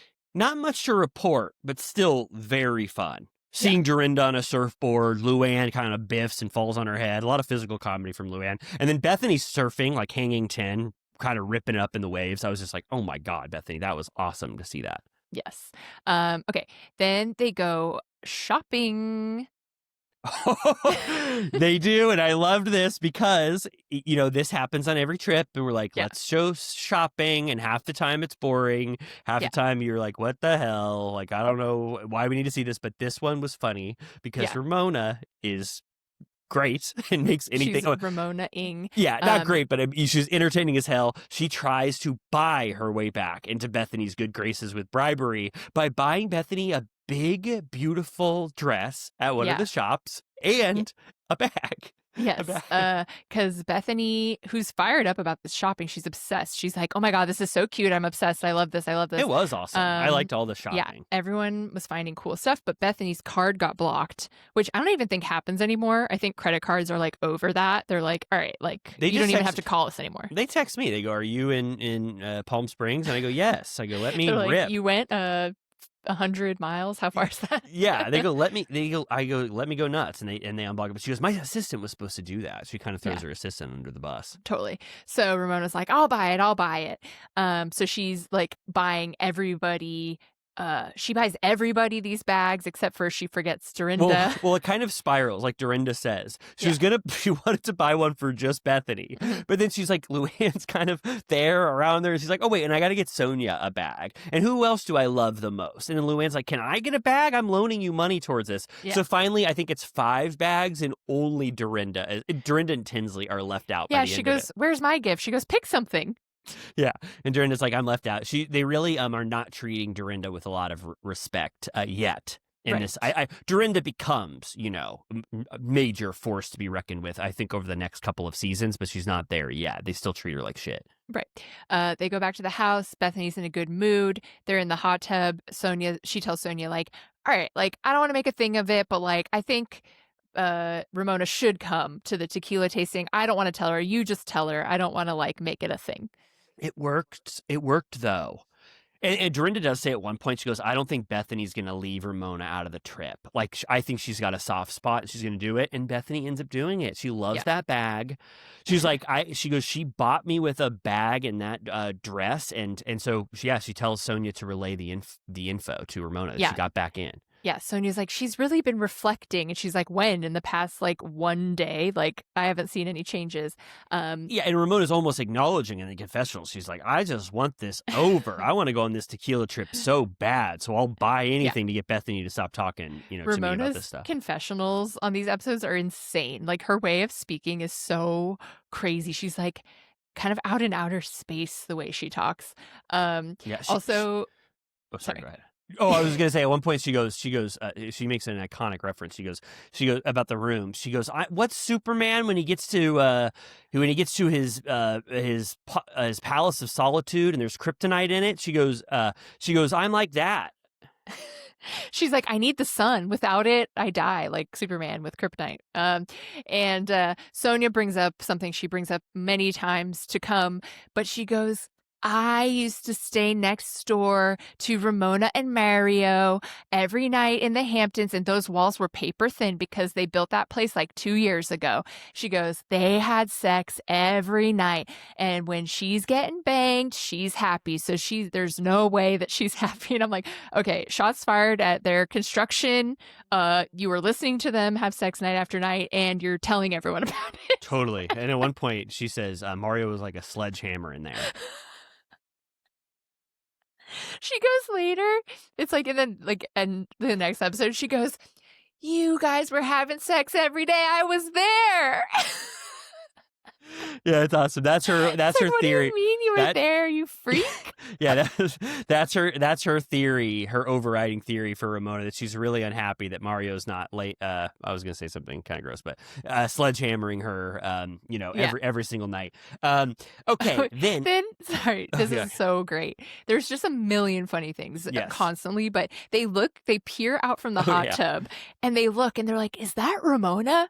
And she's like on the water, which is like 1,000 feet away. Like they're like at the balcony of the house and they see all the way out to the water, and Ramona's just like walking into the sea, and like they're like, didn't she just get a blowout? Why is she going swimming? And they're like, oh, now she's running. And she's like, they're like, she's doing the full Bo Derek. She's running down the beach. And the way they're filming it is so perfect. It's them peering out from the hot tub, and you see Ramona in the distance doing this sort of slow run. And Carol's like, I think she saw a guy over there. And then you just imagine Ramona running over to a guy, like, off their property. They're like, what the hell is she doing? It's so funny. Yeah, it really is. And then Sonya finds Ramona at one point and is like, Bethany says you can come, like it's good, like, and Ramona's like, I know, I hurt her feelings. She's like, that's right, like you're learning. Yes. Yeah, a little growth moment, like we're all growing here. And then at one point they make fun of Dorinda and Luann. They're like, they're sure getting a lot of sleep. They're like drunk and just sleeping this entire trip. Okay, dinner out.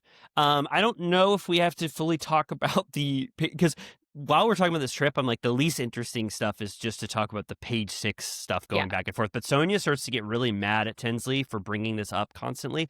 She also says, why didn't you just tell me this in private? You told a group of people and it made it so much worse. Now Bethany knows and she's adding her 2 cents into it. It's like becoming way more of a hot topic now that Tinsley keeps talking about it at every dinner. She's like, I'm sick of this Tinsley tantrum. And she goes, you never said that to me. You were always happy as a lark at my house. And she just keeps saying she's happy as a lark. She keeps saying how happy she was, almost like a lark, the entire time. And you can't imagine sort of Tinsley having a real happy time in that townhouse. At one point, Sonya does say, I've never said you were a bad house guest. And Carol goes, you tell everyone in the world that she's a bad house guest. Yeah, they have like a million clips. Yeah. And then, the dinner is not that exciting. They get back to the house and Bethany and Ramona, is there something at the dinner you want to say? Well, just that I love gag gifts. Okay. And Dorinda does say, I want a moment for myself. And she goes, look at what I got for you all. And they were all very funny. I love, I loved everything she got. She goes, Ramona, for someone who likes to show her breasts, I got this chef apron with breasts on it. And the aprons that I'm talking about where it's like it's sort of like a figure, a female sexy figure. Form. Yeah, it's a sexy form. And Ramona's squealing with delight. And then Luann, I didn't understand hers. She gets a mug that says, I'm engaged, but now I'm married. It's like the loop on the mug has a big diamond on it so that when your like fingers are through the mug, it looks like you have a big diamond ring. Really? And I know that because I've had one. Really? So what does it say? I got one as swag from the movie The 5-Year Engagement. And I had it for a while on my work desk. Oh my God. Well, I have a lot of questions. First of all, I only saw that movie once. I felt like it was a little too long. I don't think I ever even saw it. Whoa, holy shit. But does it say, look at my hand? Or like, look at my hand holding this mug? Or because she said it said something. Oh. She goes, for the woman who's constantly been talking about being engaged and now married, here's a big mug. And then the final one was no one cares pills for Sonya, and Sonya doesn't understand the gift. She thinks that she's like, yeah, Tinsley, no one cares, and they're like, they're for you. Yeah, they're for you because no one cares what you say, Sonya. But anyway, sorry, but I just I couldn't not comment on those gag gifts. But now let's go back to Bethany and Ramona having a one-on-one talking about stuff. Yeah, Bethany's basically like, I don't even understand what's happening. Like 1 minute you're cool, 1 minute you're a demon from hell. Like you got to work on like the middle ground. And she goes, I'm begging you to not do anything fucked up tomorrow. She goes, I'm so proud of this. Please don't shit on it. She's like about to cry. She goes, this is my livelihood. I did it. I'm so proud. Like, and Ramona's about to cry. She goes, I would never do that. She goes, you would. Totally. And I think Bethany is thinking about the Kodak shit that is probably etched in everyone's memory where Jill it's an antiquated brand. Yeah, where she's talking shit actively to Jill about this brand deal that Jill has, talking shit. And it is totally feasible that Ramona would have been like, this tequila made me have to go to the bathroom. I'm dying. This sucks. Or to spit it out and say this sucks. There were so many opportunities for Ramona to ruin this for Bethany if she wanted to. So I understood where Bethany was coming from. It's a very, endearing scene because Bethany gets really emotional about her brand and her livelihood and really wants to tell Ramona, don't say anything bad. Don't ruin this. Yeah. So they hug it out. It's fine. They agree. The next day, this is where Sonya is like, I haven't had a drink in 10 months, but I will drink today. They take 2 helicopters. This is where Ramona. Mm-hmm. Whoa. Oh my God. That's awesome. Yeah. Ramona, I guess, doesn't want the dust kicked up into her like lasered face. So she looks like a hostage.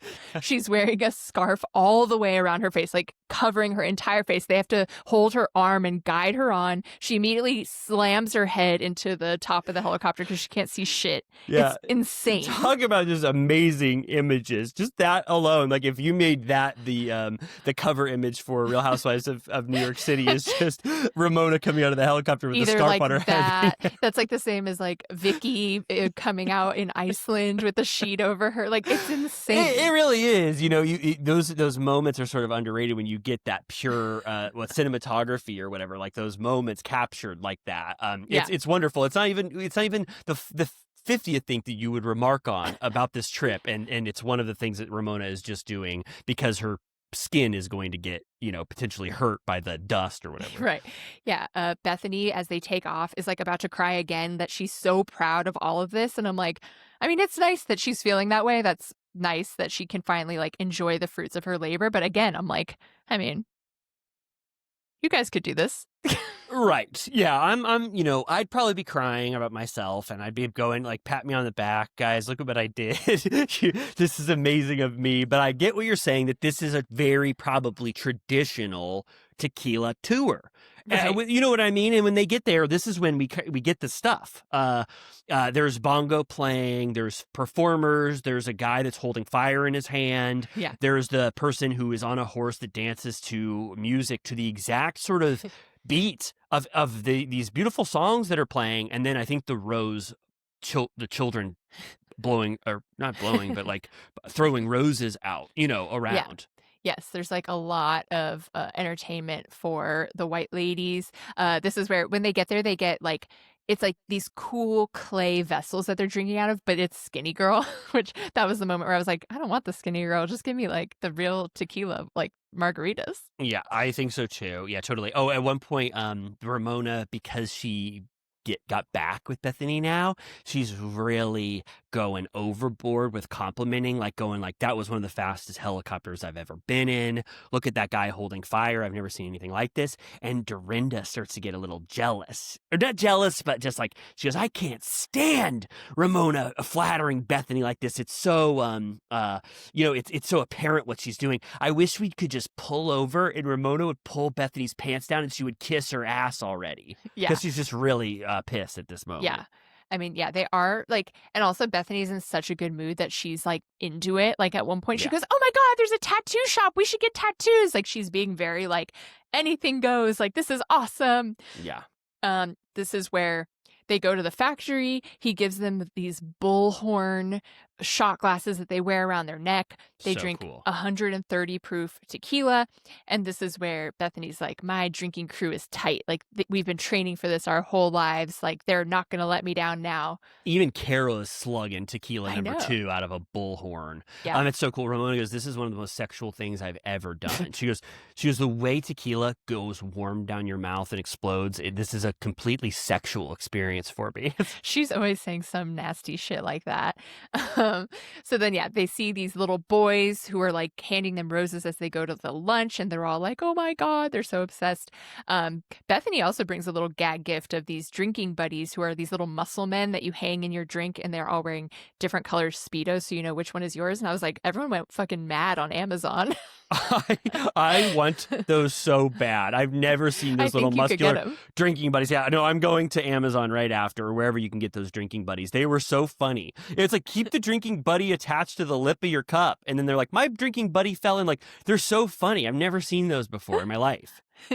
Oh, and then at one point, Tinsley goes, those little boys are so cute. I just want to take one home. And they're all like, yikes. And Carol goes, she's the freaking Angelina Jolie of Mexico, which I was like, that's such a dated, like, that was like the late night joke of the century, was like her international children, you know? Oh yeah. Jay Leno was licking his lips and at that one. Madonna. So we don't have to get into this too much, but I don't really, Angelina Jolie adopted a bunch of children? Yeah. From around the world. Okay. All right. So the joke is like, oh, she's kind of like that. Oh, and then they keep showing this tequila counter. They're like, oh my God, my drinking buddy fell off my drink. I'm on to number 7. And Sonya is like, whoa, if I'm going to drink, I'm going nuts. Yeah. And she's on tequila. They say like number 7. And she's got a margarita and the bullhorn filled with tequila next to her. Yeah. I love it. In her confessional, Ramona goes, let's face it. It's a tequila drunk day and we're owning it and we're loving it. I was like, thank you. I thought that was amazing commentary. I love saying, let's face it. Yeah, I love it too. Let's face it. I don't know if I've said this before, but our friend Trevor's mom, one time he told me, said, let's face it, Grace and Frankie are hilarious. And I was like, we should face it. That's true. That is awesome. Yeah, it's a cool way to say something. Let's face it. Like, be so fucking for real.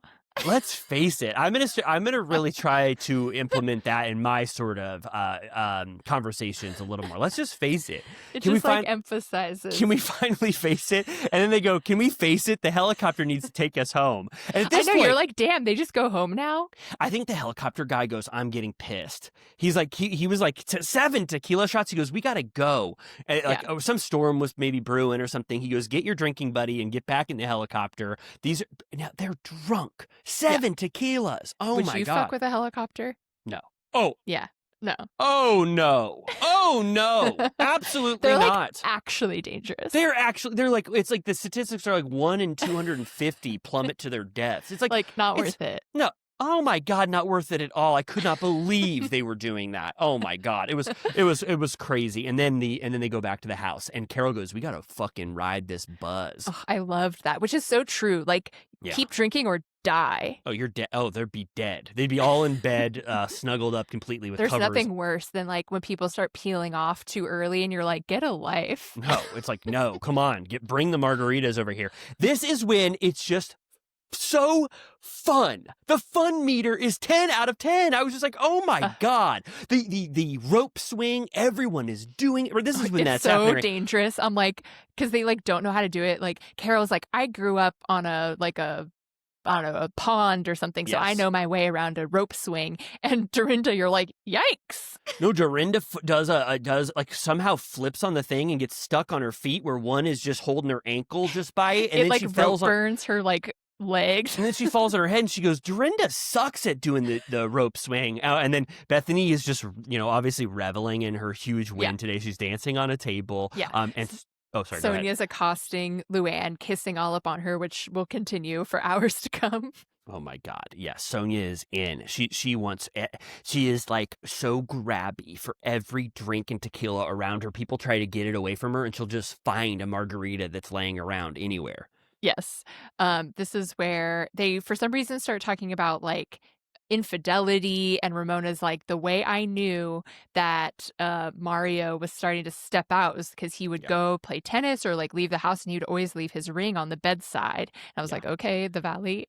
Yeah. Oh, I know. I was thinking of Jason. I screamed. I said, that's what Jason on the Valley does. And then Mario also, they said he went in like these really, really tight jeans with the ass ripped out so you could see his underwear, and he would just show his abs on the tennis court. And Sonya goes, the minute I saw him in those tight jeans, I knew he was cheating. Yes. And then this is where Sonia's wasted and shouldn't be saying anything to anyone. And she goes, you were having sex every night. I know you're not happy. And she's trying to like force Ramona to admit that she's miserable as a divorced person. And she's like, I'm honestly like fine. Like she goes a little overboard and says she's happier than ever. And that's when Bethany's like, all right, well, that's a little much, but she's like, I'm happy as a lark. And they all know she's not. But Bethany does say, stop doing this, Sonya. Like, why are you trying to make Ramona admit that she's miserable right now for no reason? She's like, you guys had sex every night. And then they're like, no one has sex every night. And Ramona goes, well, frankly, we did have sex like 3 or 4 times a week. I was very fortunate. Yeah, that's amazing. And they're like, that is good. They were like sex incarnate when you saw them. Like when my eyes saw Mario and Ramona in the same room, I was just like, oh my God, they want to just get home. When she lubed him up that one time in the hotel room. When he's wearing that shirt and she rips it off his chest and all the buttons fly everywhere. And she goes, I want to have sex, Mario. It's like, oh my God. You could barely watch it. The producers were probably blushing. It was sizzling. Okay. Then this blends right into the next episode. It's called Make Out, Makeup. And this is where Ramona goes, I'm embracing the life I have now. I never thought I could be this happy without a husband. So she's like, for the situation I was dealt, I'm actually doing pretty well. Yeah, there's a great Greenberg quote where Jennifer Jason Leigh says something like that. She goes like, growing up is embracing the life that you didn't, or the life that you never planned on. There's some like growth to that. And that's what Ramona is doing. She's like, I didn't want this at all, but I'm accepting of this life. A fleeting role, but impactful. Yeah, I mean, it was what's Noah Baumbach was on set being like, I can't wait to divorce my wife. Yeah.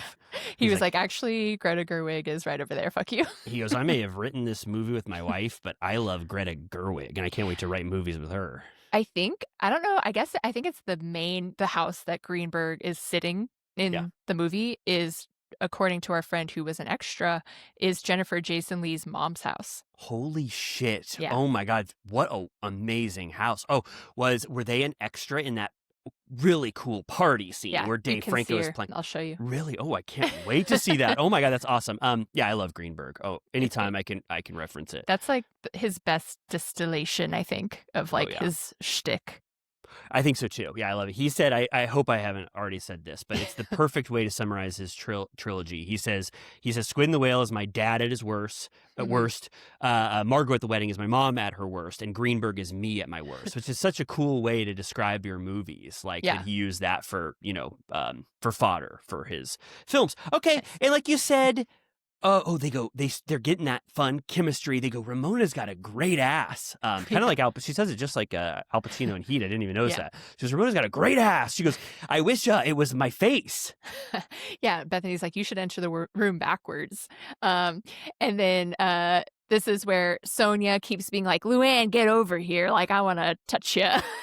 and Sonya, I'm going to say it because it happens. She spreads her legs fully wide, and Luann goes, oh, God, what am I going to do? I love Tom, but I do want to dive into those legs. And they have this big pile, and they're like, I think someone's putting their toes in Luann's like bathing suit. Yeah. She's on Sonya, and then they go, release those things. They go, Luann, let those things breathe.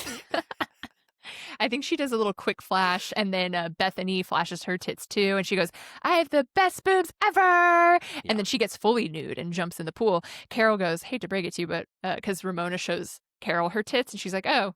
She goes, well, my boobs are real, and they're actually better than all of yours. Yeah, and then she reconfirms in the confessional. She goes, I have better breasts than all of them. And then Sonya takes a cue from Bethany and also wants to go skinny dipping and jumps in. And this is also right before that is when Sonya has the iconic, I'm going to guzzle a big jug of margarita that needs to be taken from me. Yeah, Luann goes, oh, no.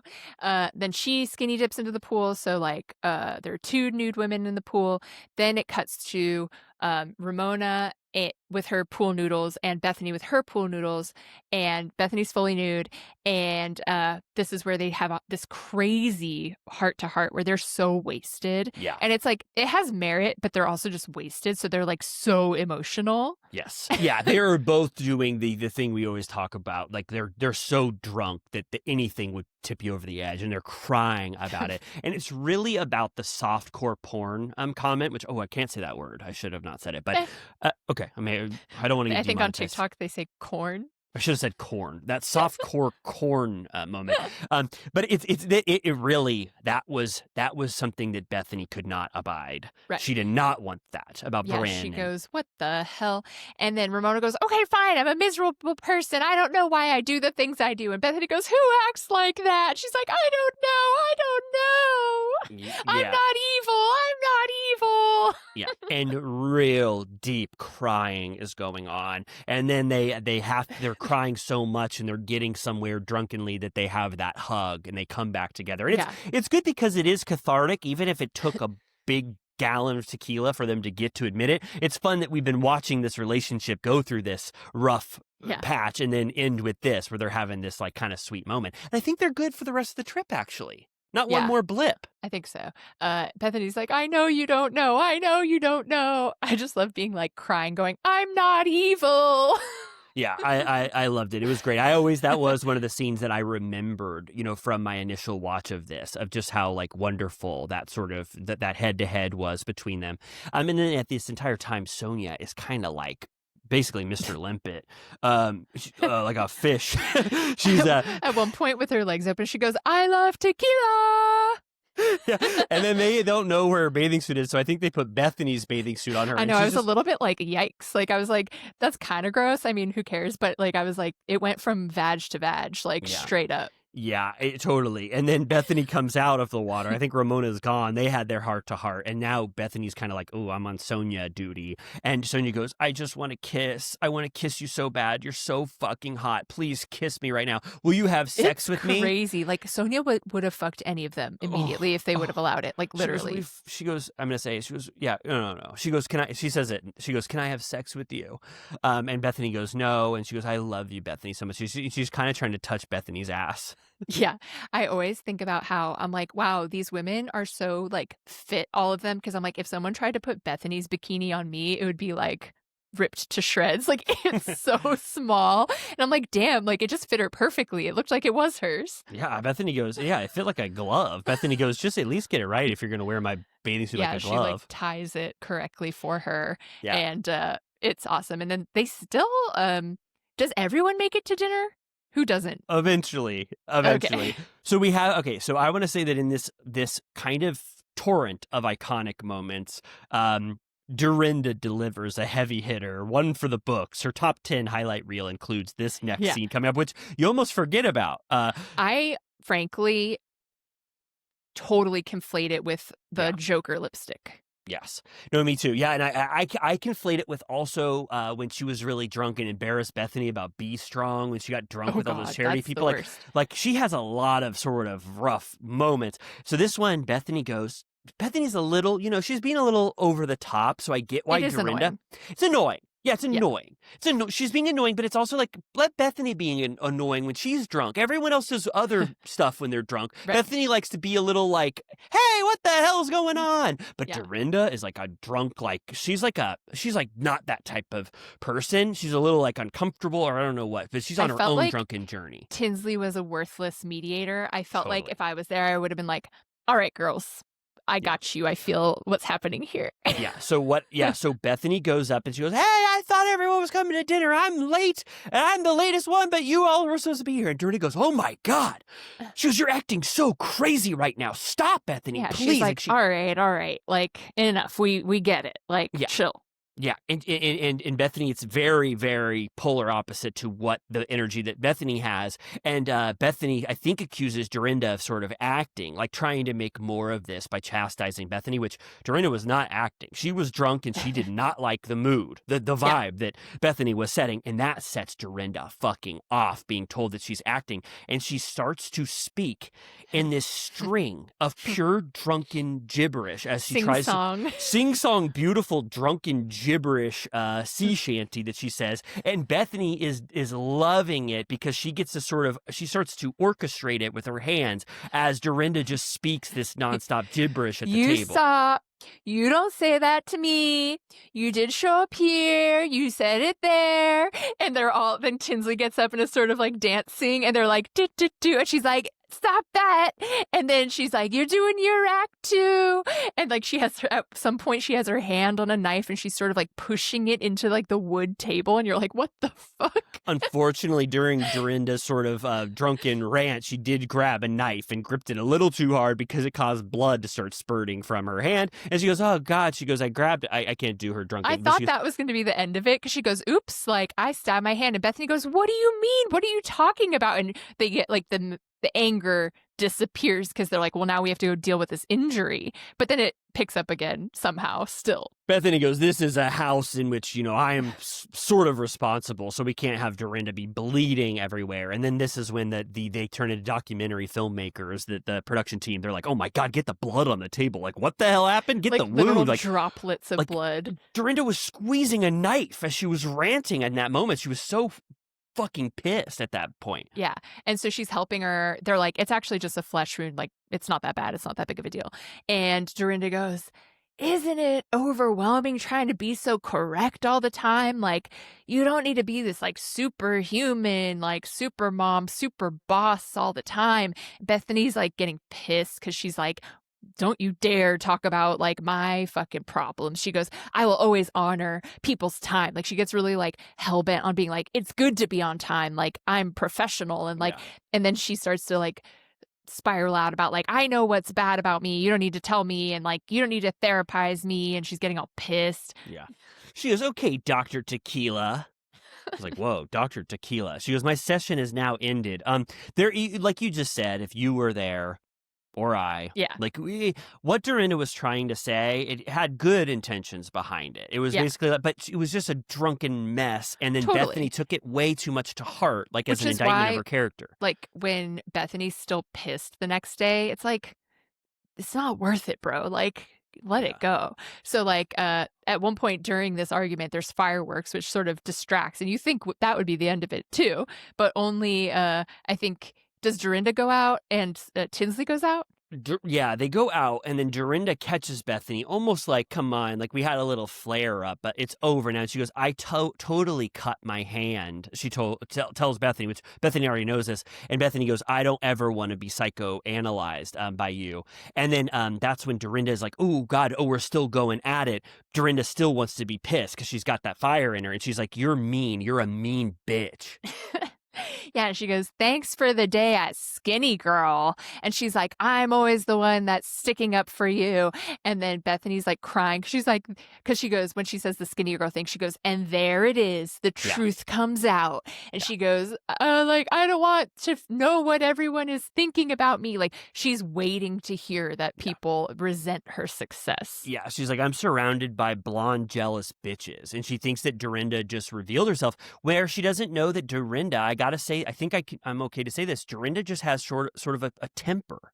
Yeah. And she really, if she feels like a slight, she fucking hands you the Rips bomb it. back. Oh my God. And that's what she does. She does it in the morning too. Yeah.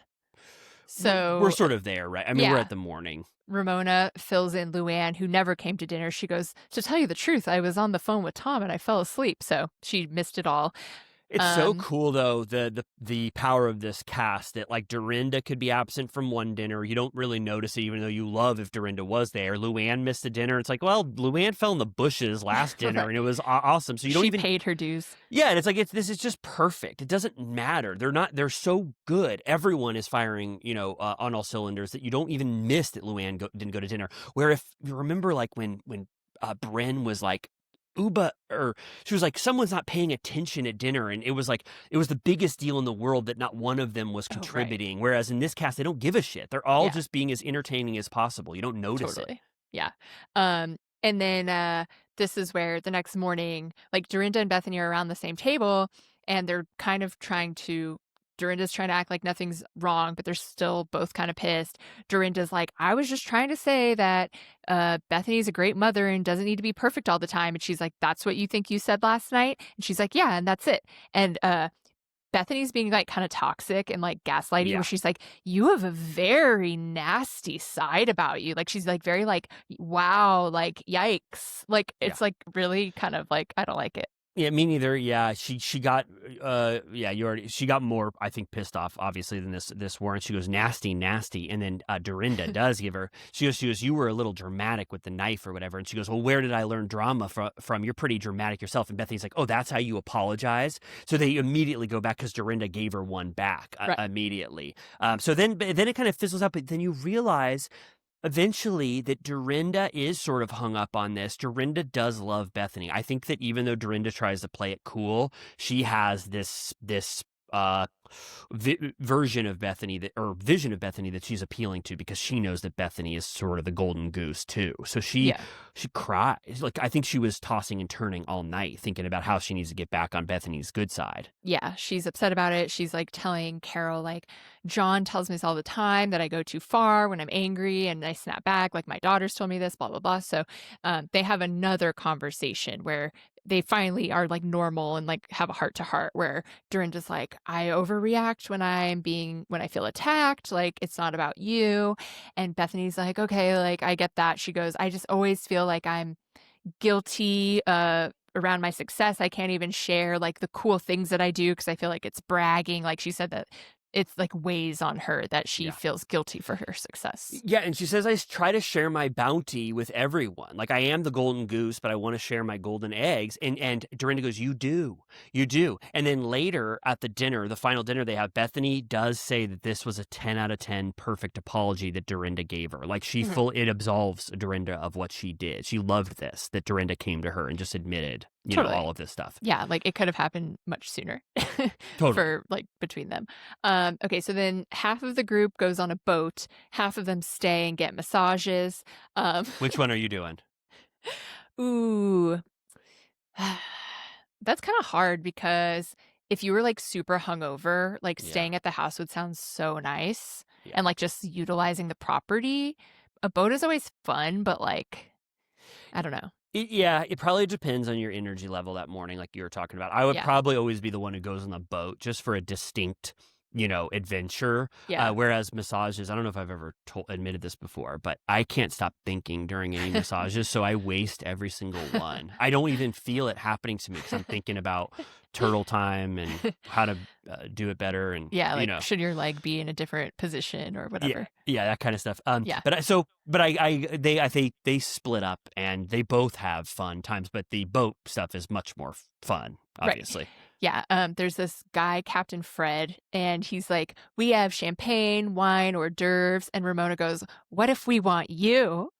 And he starts blushing. Oh my God, he goes beet He goes, red. put me in, coach. He goes, put me in, coach. He goes, I want to be part of this. Like, it is kind of her, that flirty, beautiful, sexual energy that Ramona has, that she had with that Playboy captain. Remember when she put on the Playboy hat? Oh, sorry. Hooters guy. She goes, you're the CEO of Hooters. Can I be a Hooters girl? And he goes, oh my God. He goes, put me in, coach. And she goes, but my sex with my husband is hot. She goes, you don't even know how hot the sex is with Mario. And it's like, she almost kisses him. Like, okay. She almost kisses that Hooters guy on that boat. It was so funny. So she tries to give a little bit of that. And she goes, I was just kidding. I don't want to sleep with him. And then Captain Fred's like, oh, he's a little embarrassed after that. Yeah, she's like, sorry. Then Tinsley looks like the cat who ate the canary because she goes, guess what? I'm going to Vegas tomorrow with Scott. I'm going to go straight from here. And they're like, what the hell? Scott is pulling out all the stops. He is boyfriend of the year. Put him on the cover of Time magazine, boyfriend of the year. He goes, flowers, check. Text you multiple times, check. Yeah. And then plan a trip right after. He sends her flowers in Cartagena too, right? Oh, if I know Scott, then absolutely yes. I was looking up, not to spoil for people who are just in this part of RHONY for some reason, but I think that they skip ahead, but I think that they get engaged twice and break up twice. Like, it was just this relationship that they really tried to make work for longer than I thought, but it just couldn't work. And now she's married to someone else. I think someone named Rip or Trip. Tip.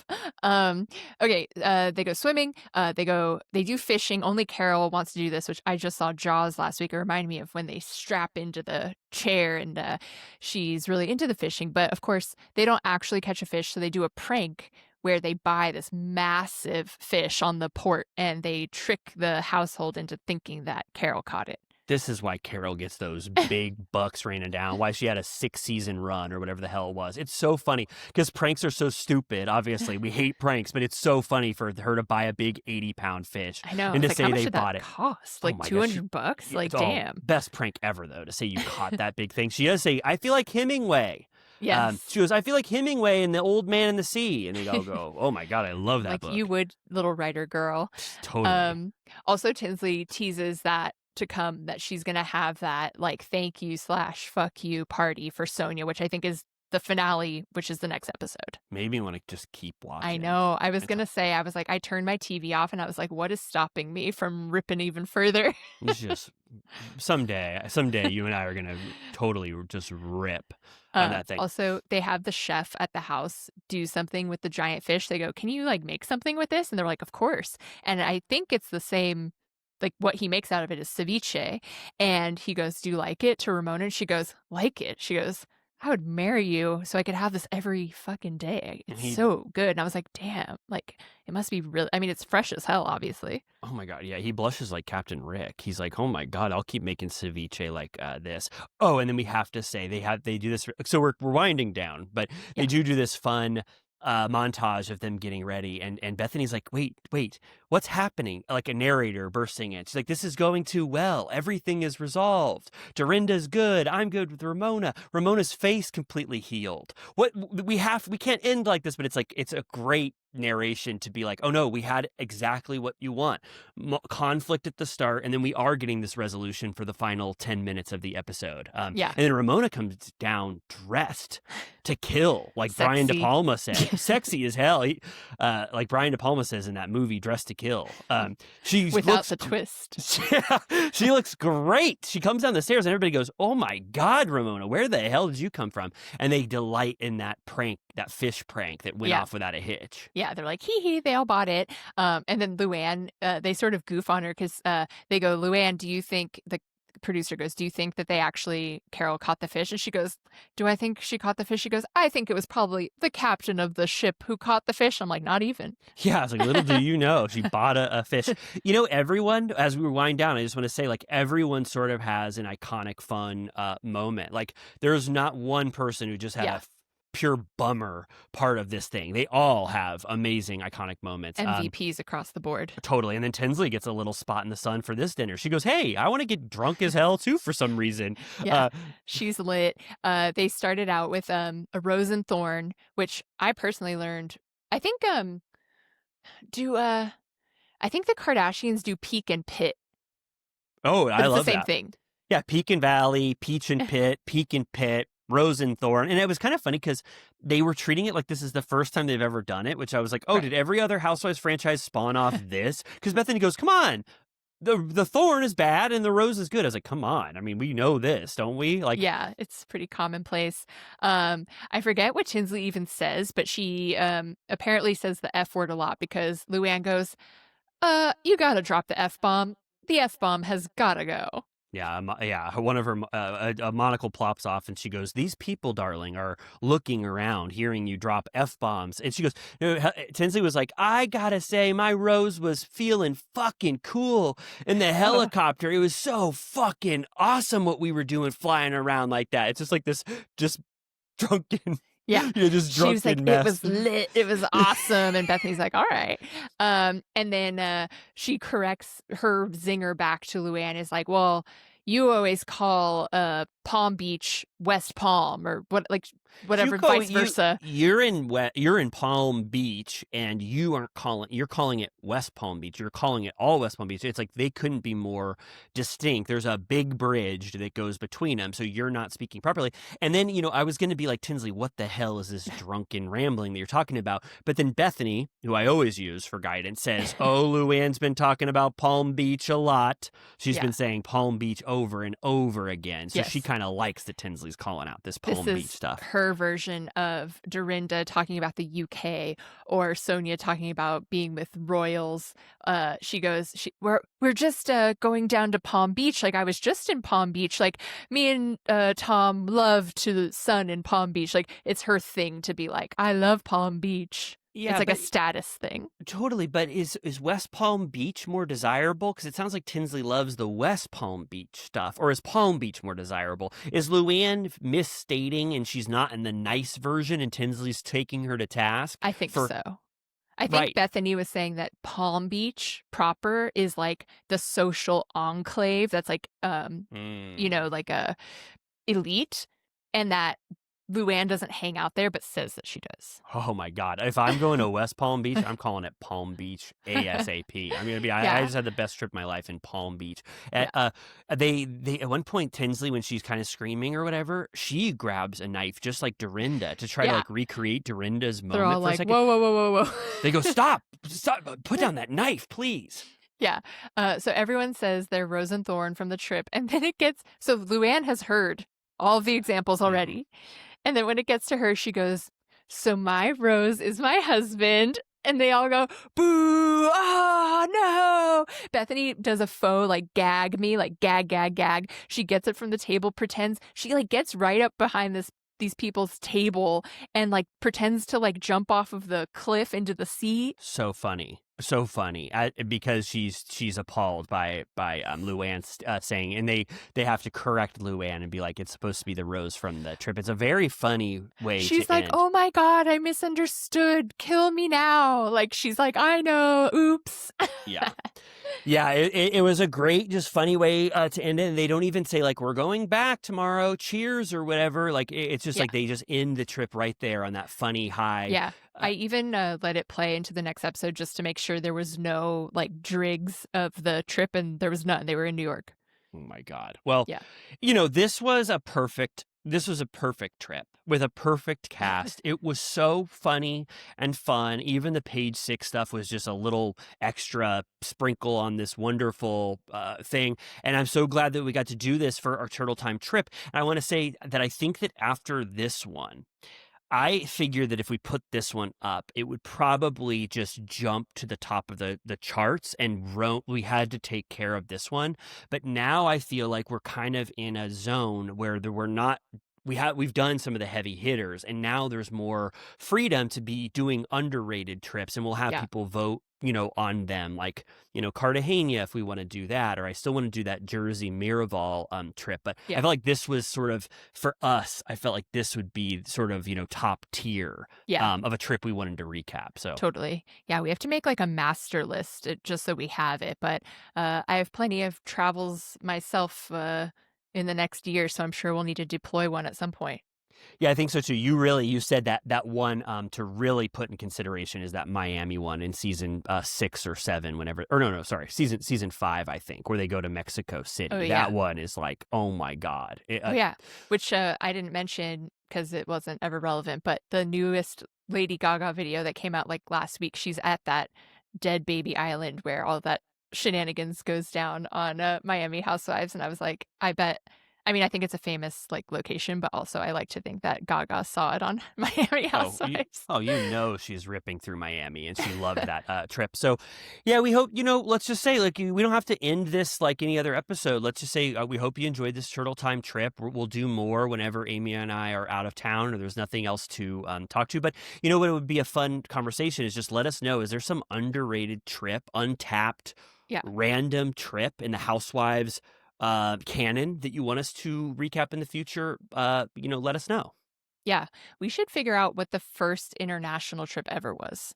That would be a great one to do, because I would say besides like OC Mexico or something, because that's like barely international.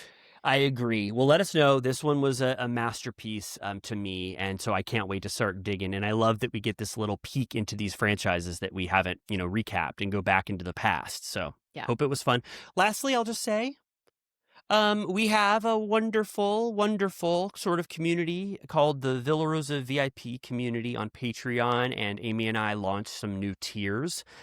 We have these amazing, so we're recording this not in sync, so we're going to give our big Lisa's Boudoir shout out, this week later.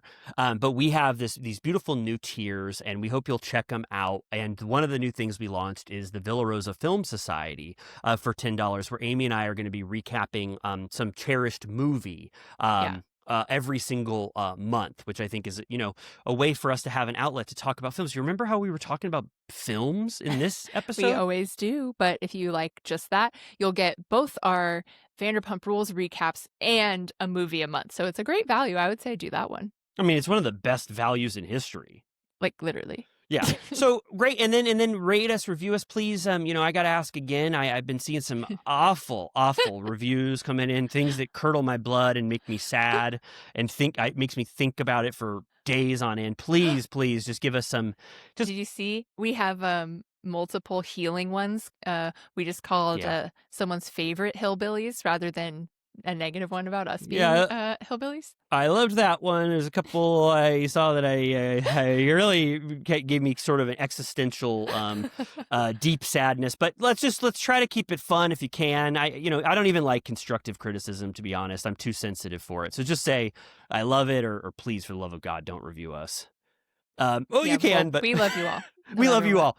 We love you all, of course, but please take it easy. All right. Okay. Love you so much. Turtle Time trip has concluded. I'm going to play that, our Turtle Time trip song. Does that make sense to you? Okay. Please. All right. It's Turtle Time Trip. We're going to recap a trip. A Housewives trip. So pack your bags.